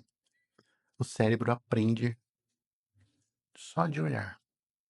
Então, principalmente para criança, ele não tem uma racionalidade, ele aprende no inconsciente. De tanto ele vê aquilo, aquele mau exemplo, ou aquele bom exemplo, ele vai fazer inconscientemente. Grandes líderes, quais os exemplos que eles deixaram que as pessoas estão seguindo até hoje? Um grande líder, que é o meu líder que eu sigo, foi o que mudou o número dos séculos, que mudou o mundo com parábolas, com histórias, que mudou o mundo com exemplo. Então ele falava e ele exemplificava pela sua moral. E nós estamos falando dele até hoje, nós estamos conseguindo fazer. Sem, 2025 anos depois, a gente continua sem falando. falar de religião. Sim, Nós estamos 2025 falando anos do depois. melhor, na minha opinião. Teve muitos outros líderes, mas um dos melhores líderes, os melhores coaches, os melhores mentores foi Jesus. Eu não estou falando do Cristo, estou falando como líder. Então, esse cara, como que ele mudou? Exemplo. Ah, vamos baixar um pouco a bola. Tá? Não, ele esteve entre nós. Ele é ser humano. É só verificar as pessoas que estão ao seu redor. É só verificar você. Que exemplo que você está dando para os seus liderados. Então, se você dá bons exemplos, você pode cobrar. Se você dá maus exemplos, você não pode cobrar. Então, os seus exemplos, respondendo à tua pergunta, é a inspiração deles. E a Conecta 9 lá entrou comigo. Como que você inicia esse processo? Aliás, por exemplo, você contratou o Connect 9 para uma mentoria, É, né, isso. pra fazer uma mentoria com os seus liderados. Imagino você comece dos líderes ou vai para direto para base? Existe um processo? Existe um Ou processo, existe uma ordem, perdão, né? Em existe um relação a essa processo, abordagem? existe um processo, é de cima para baixo. De cima para baixo, certo. É, a gente só falou, acabou falando do Esse exemplo, é de cima então, para baixo. assim. Eu já recusei trabalhos em que queriam contratar o Connect 9. "Ah, não, não, começa da base. E você?" "Não, eu tô tudo bem." "Certeza?" "Não, ó, vamos fazer o seguinte, vamos começar com você. Se você não começar contigo, né, para mim entender um pouquinho, você precisa de sessões de coach para entender, aí eu começo com você, depois eu começo com o seu." "Não, não precisa, então tá aqui meu cartão. Quando você quiser trabalhar, conhecer-te a ti mesmo, você me fala." Por que que eu cheguei a essa conclusão? Isso há muito tempo atrás, quando eu comecei lá atrás. Eu tenho a minha consultoria desde 2010, né, quando eu me enviesei e o Connect 9 está quase 9 anos no mercado.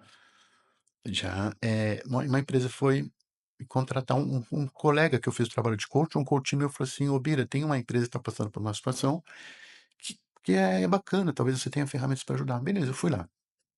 Aí cheguei na empresa e tal. Nossa, dono 390 por hora. Não, meus olhos foram programados para ver comportamento humano, Sim. assim como seus olhos estão programados para ver números. Você tá errado aqui.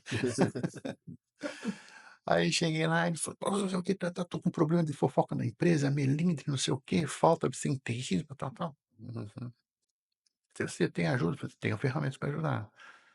Posso pedir uma gentileza?" "Pode." "Posso conversar com os seus gerentes?" "Pode, pode." Marquei, conversei com o gerente dele. Isso é bom. Conversei com gerentes, com supervisores e agendei uma reunião com ele. Aí: "Pô, você achou o problema?" "Achei." "Você conversou com eles?" "Ah, achei." "Qual o problema?" Você. "Não sei."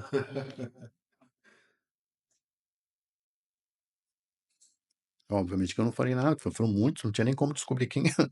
Sem dúvida. Eu falei: "Não, não são todos, né." "Como assim sou eu?" "Você precisa de um coach." "Não, começa com eles." "Você precisa de um coach." Porque não adianta nada eu trabalhar eles, se você vai ficar com um comportamento inadequado. Então vamos fazer um trabalho de coach, sessões de coach, para você entender suas crenças, para você verificar os seus traumas, você trabalhar a parte empática, analisar a cultura, aquilo que eu falei para você da cultura lá. Sim, sim. Então, suponhamos que você, e o Lex me contrate. Aí eu vou conversar com você, conversaria com seu pai, conversaria com a sua mãe e faria um alinhamento de propósitos, alinhamento de objetivos, verificar a missão, visão e valores. Se vocês realmente estão alinhados, não estão, troca a missão, visão e valores. Não é para trocar vocês. Troca, de repente, aquela missão, visão e valores de 20 anos atrás, quanto tempo você Não tem em mais faz empresa? sentido. 48. 48 anos atrás mudou, sem problemas. Troca a missão, visão e valores. Então, estão alinhados direitinho, né? Você se conhece, né? Como que você trabalha a inteligência emocional, equilíbrio emocional? Como que você entende momentos de tensão, qual que é o seu comportamento? Aí faremos um bate-papo. E faremos, dependendo como for, sessões de coach, depois sessões de mentoria. Trabalhou isso é rápido, isso não é demorado. Trabalhou isso, alinhamos, né, os comportamentos adequados, as crenças, os mindsets, como é que você vê, determina, você julga as pessoas pelo mundo que você vê, você faz um trabalho empático. Não, exercício, correto. Então, o coach, ele não dá a solução, ele faz perguntas. Então, o momento é coach. Depois entra na mentoria, isso que é a solução que você vai dar mediante aquela dor. Então, qual dor que a Relax tem? Tem isso, isso, aquilo. Eu tenho remédio, eu tenho a solução. Qual é a solução? Você vai poder tomar o antibiótico em 7 dias? Não vou tomar um dia. Então vamos trabalhar o coach. Você tem que tomar 7 dias. Por que que eu estou falando isso? Por causa do exemplo, né? Então alinha direitinho. Aí você vai, não, não que isso aconteça com você, mas dá um exemplo Não, sim, sim, sim, sem bem dúvida, sem bobinho, dúvida, sem tá? dúvida. Aí você chega para ele: "Pô, Bira, meus funcionários chega atrasado." Aí quando eu vou fazer o coach com você, você chega atrasado. "Não, mas eu sou dono da empresa." Mas o que inspira é o seu exemplo. Não é que nem faço o que eu mando, não é aquele negócio. Faço o que eu mando, mas não faço o que eu faço. Já era isso, não tem mais isso. Aí vamos alinhar isso, né? Então, vamos esperar o exemplo. Aí depois, no outro patamar, nós faremos workshops. O que é workshop? Antes desse workshop, eu faço uma pesquisa de engajamento, onde todos responderão perguntas que são alinhados com vocês, que são os diretores da empresa, CEO, para verificar como eles veem a empresa. Hã. Eles não vão falar para você, mas numa pesquisa vai falar que é uma pesquisa feita por mim. E essa pesquisa, ela é confidencial, não tem nome, não tem nada. A pessoa vai falar o que quer, que faz os comentários. Recentemente eu entreguei uma pesquisa de uma empresa com quase 4.000 empregados, 7.500 indicadores, para que eles possam analisar esses indicadores e fazer o rumo correto, alterar o rumo. Porque uma outra frase, eu sei que você gosta de frases, aí já peguei o seu jeito.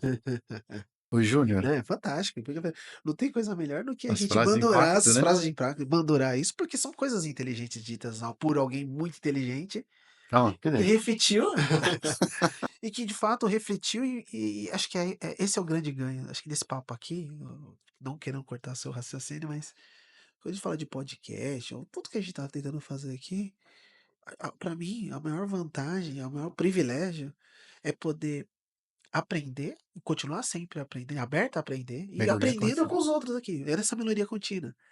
Kaizen. Kaizen, é Kaizen, é Kaizen, porque é isso que faz a gente continuar, até para nesse mundo dinâmico que nós estamos, não estar aberto a isso é quase que um suicídio, né? É você datar o seu próprio fim. E não faz sentido nenhum. Então, mais do que uma característica própria que talvez que eu sempre tive, de querer aprender com as pessoas, bater papo, conversar sobre todos os tipos de assunto, o quanto isso te engrandece como ser humano, como profissional, Diferente, como né? pessoa, e também trazendo como uma responsabilidade primária essa coisa da liderança, que é uma baita de uma responsabilidade, que a gente pensa todos os dias nos meus aqui, e quando eu tenho que conversar com eles, né, pessoalmente eu digo, não que eu lidere os meus clientes, mas eu sei que muitas vezes a minha opinião pese muito em várias decisões que eles tomam. Então, ser reflexivo, ser alguém que aprende com esse contexto, com as mais variadas experiências, mais diversas experiências, me faz ser um profissional melhor. E é o que eu falo para todo mundo, eu falo: "Cara, você vai ser melhor se você tiver com os ouvidos muito mais atentos que os seus olhos, porque é através deles que você de fato vai estar aprendendo e absorvendo aquilo que é importante, e aí você vai entendendo, sabe, se compreendendo". Acho que é nisso que a galera aí talvez uma questão minha, né, uma conclusão minha, Sim, tá um certo, pouco certo. perdida. É verdade. Eh, Qual é a melhor competência do líder de sucesso? A melhor competência? Ó, você vai falar um monte. Só para você pensar, não precisa responder. Ela começa com H, termina com E. H, como termina com E? Ixi, Humildade. humildade. Ah, tá. O líder tem que ser humilde. Ele saber que ele errou e ter resiliência e aprender com o seu erro. Não tem compromisso com erro. E A gente fala muito permita, aqui, gente, o permita-se. nosso compromisso não é com erro, né. Não, o ser humano erra. Permita-se errar, mas permita-se aprender com o seu erro. Esse é o verdadeiro líder. Aí você está tirando orgulho, vaidade e prepotência. Por exemplo, Sou eu. você paga energia elétrica na sua casa? Sim, sim. Você tem uma noção de quanto você paga, Sim, certo? claro. Ok. Tá caro por causa do frio, Cara, né? tá caro por causa do gás lá em casa lá, Exatamente. tá caro. Então, para você analisar o quanto você paga, você tem um indicador, um gráfico que às vezes vem na conta da energia.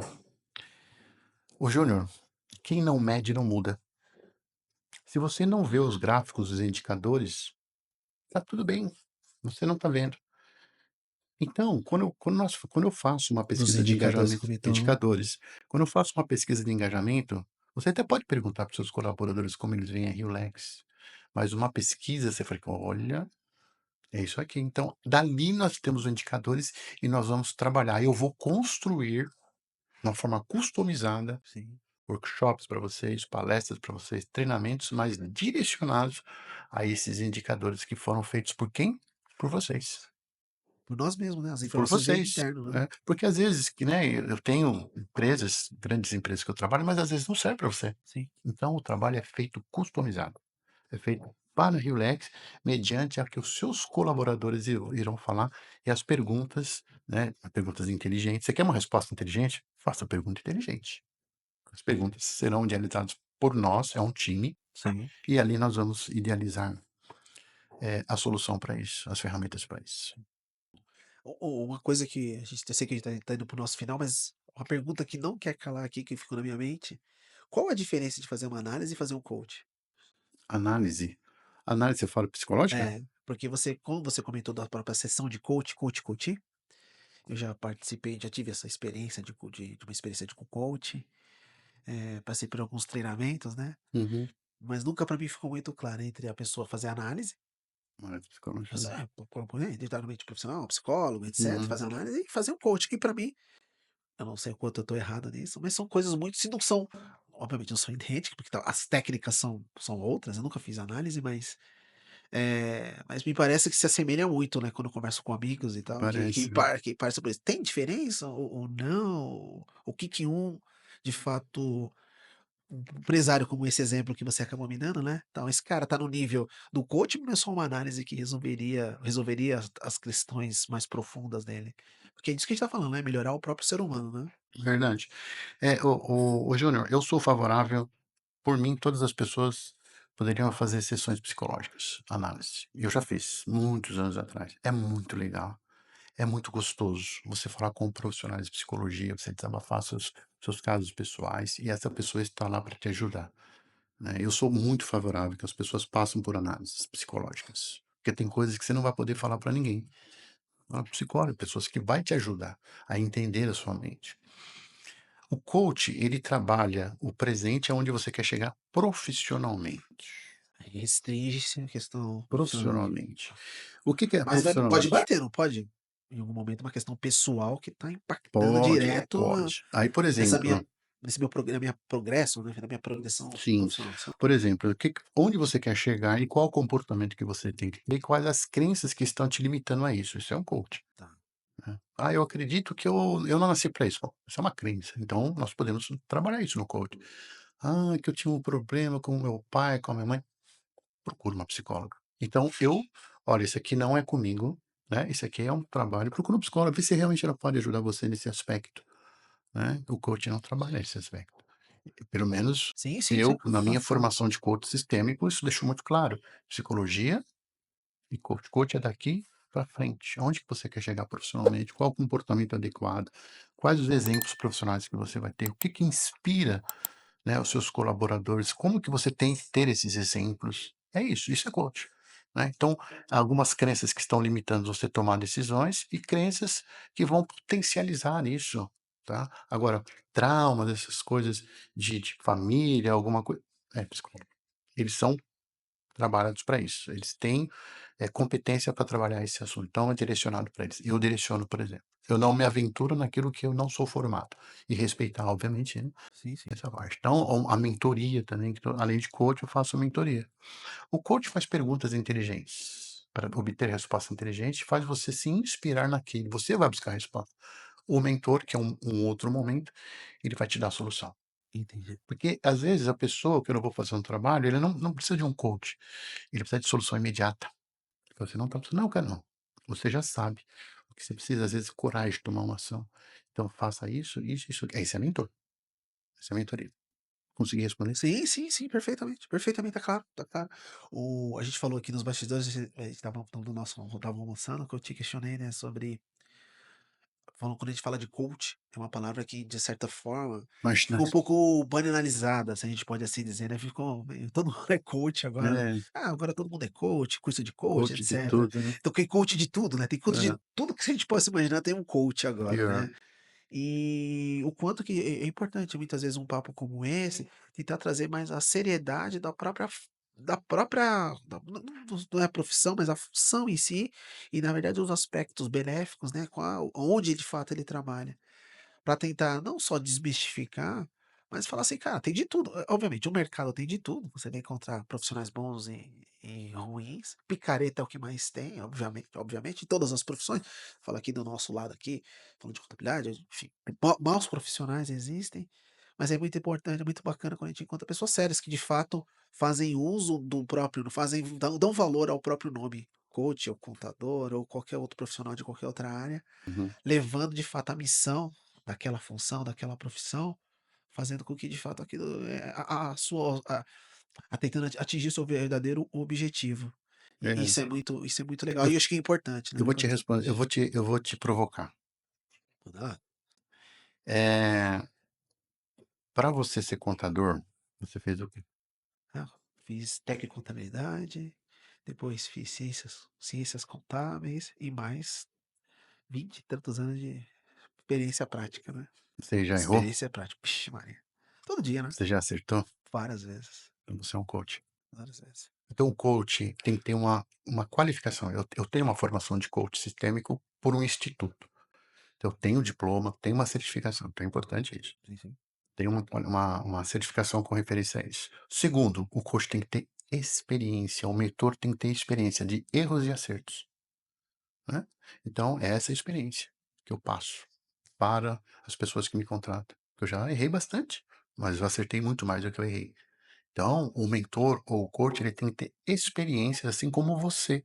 Amanhã você pode ser um mentor, por que não? Uma nova carreira sua, quando você o seu pai pode ser um mentor, Sim, sem dúvida, sem dúvida. né. E na verdade ele é, né. Ele é um mentor, ele é o mas ele pode ser mentor de outros contadores, de outros profissionais. É só fazer a qualificação de mentoria, que nem agora, ontem eu já me matriculei em uma formação de mentor, Tá. que é uma outra formação que eu vou fazer. Específico. Então, já fiz o coaching e agora eu quero fazer uma formação de mentor. Vai de junho até dezembro. Aí eu vou ter uma qualificação de mentoria, tá. Então você tem que se especializar naquilo com processos teóricos, mas muito mais experiência que você já tem. E qual que é o segredo? Você saber passar essa experiência, você saber falar na hora certa, no momento certo. Porque tem muitas pessoas que têm conhecimento, mas não sabem falar. Aí é uma comunicação eficaz. É muito interessante mesmo, porque a gente sabe que talvez dada essa diversidade, quantidade de opções, certa vez tem um cara num podcast que eu acompanho, é Café Brasil, é do Luciano Pires, também te recomendo, se você não escuta, escuta, fantástico. Ah, Café Brasil, não Café conheço. Brasil é do Luciano Pires, o cara, ele é fantástico, depois até te passo o link Por lá, é favor. um tipo de podcast que tem que ser acompanhado. E certa vez, num dos programas, ele falou sobre que hoje a nossa maior responsabilidade como ouvintes, como consumidores, é a escolha é fazer a curadoria, mas não a curadoria de conteúdo, e sim curadoria dos seus mentores, ou seja, aquelas pessoas na qual você vai ouvir. Porque isso sim determina muito mais o seu sua bagagem de conhecimento, o que de fato você está absorvendo de informação, do que qualquer outra coisa. Porque no mundo de fake news, de informações, como é que é? No mundo onde o que importa é ser o mais rápido, não falar a verdade, né? Dizem muito disso. Então você ter essa responsabilidade com você mesmo sobre quem você está dando, gastando, investindo o seu tempo ouvindo ou assistindo, é a coisa mais importante a você, mas é algo que a gente tem que ser aprendido. O meu filho lá, o Arthur, deveria estar aprendendo na escola, sabe? Técnicas de fazer curadoria de conteúdo. Porque opções são infinitas e ele vai estando vai vivendo um mundo cheio de opções. Então a responsabilidade primária dele vai ser escolher a quem ele dá ouvidos, a quem ele dedica o tempo dele, que é a coisa que mais a gente tem valor, a coisa mais valiosa na vida. Falo novamente, fazendo aquele flow lá da pandemia e tal, mas eu acho que essa questão é o tempo, né? É o tempo, O tempo é a maior riqueza que nós temos aqui, é a maior riqueza sem dúvida nenhuma, o seu principal ativo. no seu ativo. E não tem uma vez que colocou o reloginho, esquece. O tempo está rotando. Como o nosso aqui que já passou e as meninas daqui a pouco vão derrubar a Vamos gente levar. aqui. Cara, muito bom, assim, Palmeira, agradecer, foi muito bom o papo, acho que aprendemos um monte, eu fiz um monte de anotação aqui, de um monte de coisa aqui, muito legal mesmo, então a gente falou sobre como contratar, como ser um bom líder, falou sobre saúde mental, que são coisas mais do que na moda, são coisas que todo mundo tem que estar atento a isso, seja você que trabalha, seja para você que tem pessoas que trabalham contigo, é a nossa responsabilidade. Então, como a maioria das pessoas que vão nos escutar são líderes dos seus negócios, líderes das suas áreas, grande maioria, né? Não todos, mas a grande maioria, eu acho que olhar e ter atenção a esses pontos são muito importantes. E aí eu queria, pra gente encerrar aqui, queria que você falasse, deixa eu te falar primeiro. Você falou de 2 livros que eu acabei não falando, que você repetisse aqui, porque eu não anotei. Mas você falou do Daniel Kahneman e falou o outro dele, Inteligência emocional de Inteligência Daniel Emocional, Goleman. do Daniel Goleman, e tem um outro da Tem a Lei do Triunfo também de Eita. Napoleão Hill, que é Não, você comentou uma de uma psicanalista. É o doutora Carol Dweck. Isso. Carol Dweck, Qual é o nome do livro? Mindset, a nova filosofia do sucesso. Esse eu Mindset. recomendo fortemente. Acho que o Mindset eu li, só não lembrava que era com ela, porque é um estudo Carol também. Dweck é um É um estudo estudo científico. científico, né? Eu gosto de ler livros com Eu li. estudo científico. Esse outro Carol da Dweck. inteligência que eu não tinha lido. Inteligência Emocional, de Inteligência Daniel emocional do Goleman, Daniel Goleman eu não tinha lido, não. psicólogo de Harvard. Do Mindset eu li, agora eu tô lembrando aqui, eu li. Poxa, que legal. Então fica a dica, né? Inteligência emocional e de Daniel Goleman e Mindset. Muito, muito bom, muito bom. E queria que você deixasse aí suas redes sociais, como que faz para entrar em contato com você? Se eu sou uma empresa, quero te contratar, Connect 9. Vai lá no Como que eu Instagram, faço? Instagram? Como que é o Instagram lá seu? é o Connect 9 _ treinamentos. Connect 9 Underline Treinamentos. Boa, então acho que as meninas vão ajudar lá a colocar lá no nosso videozinho. Mas Connect 9 é o número 9 mesmo. Número O 9. número 9. Então, Connect 9 o número 9 Underline Treinamentos. treinamento. Então lá vai ter todas as informações Sim. sobre vocês para entrar em contato. Muito bom, muito bom. Então, gente, a gente chega ao fim aqui do nosso papo. Espero que tenham aproveitado. Foi muito produtivo, muito fantástico aqui. Um privilégio ter o Bira aqui conosco. Espero que vocês tenham gostado. Quero novamente agradecer muito aí os feedbacks que a gente tem recebido, os comentários das pessoas, tem sido muito fantástico e, na verdade, tem reforçado não só a nossa missão, nosso propósito, como nós falamos aqui, que confesso a você que as coisas estão indo até um pouco mais adiante do que a gente imaginava no início, mas é sempre assim.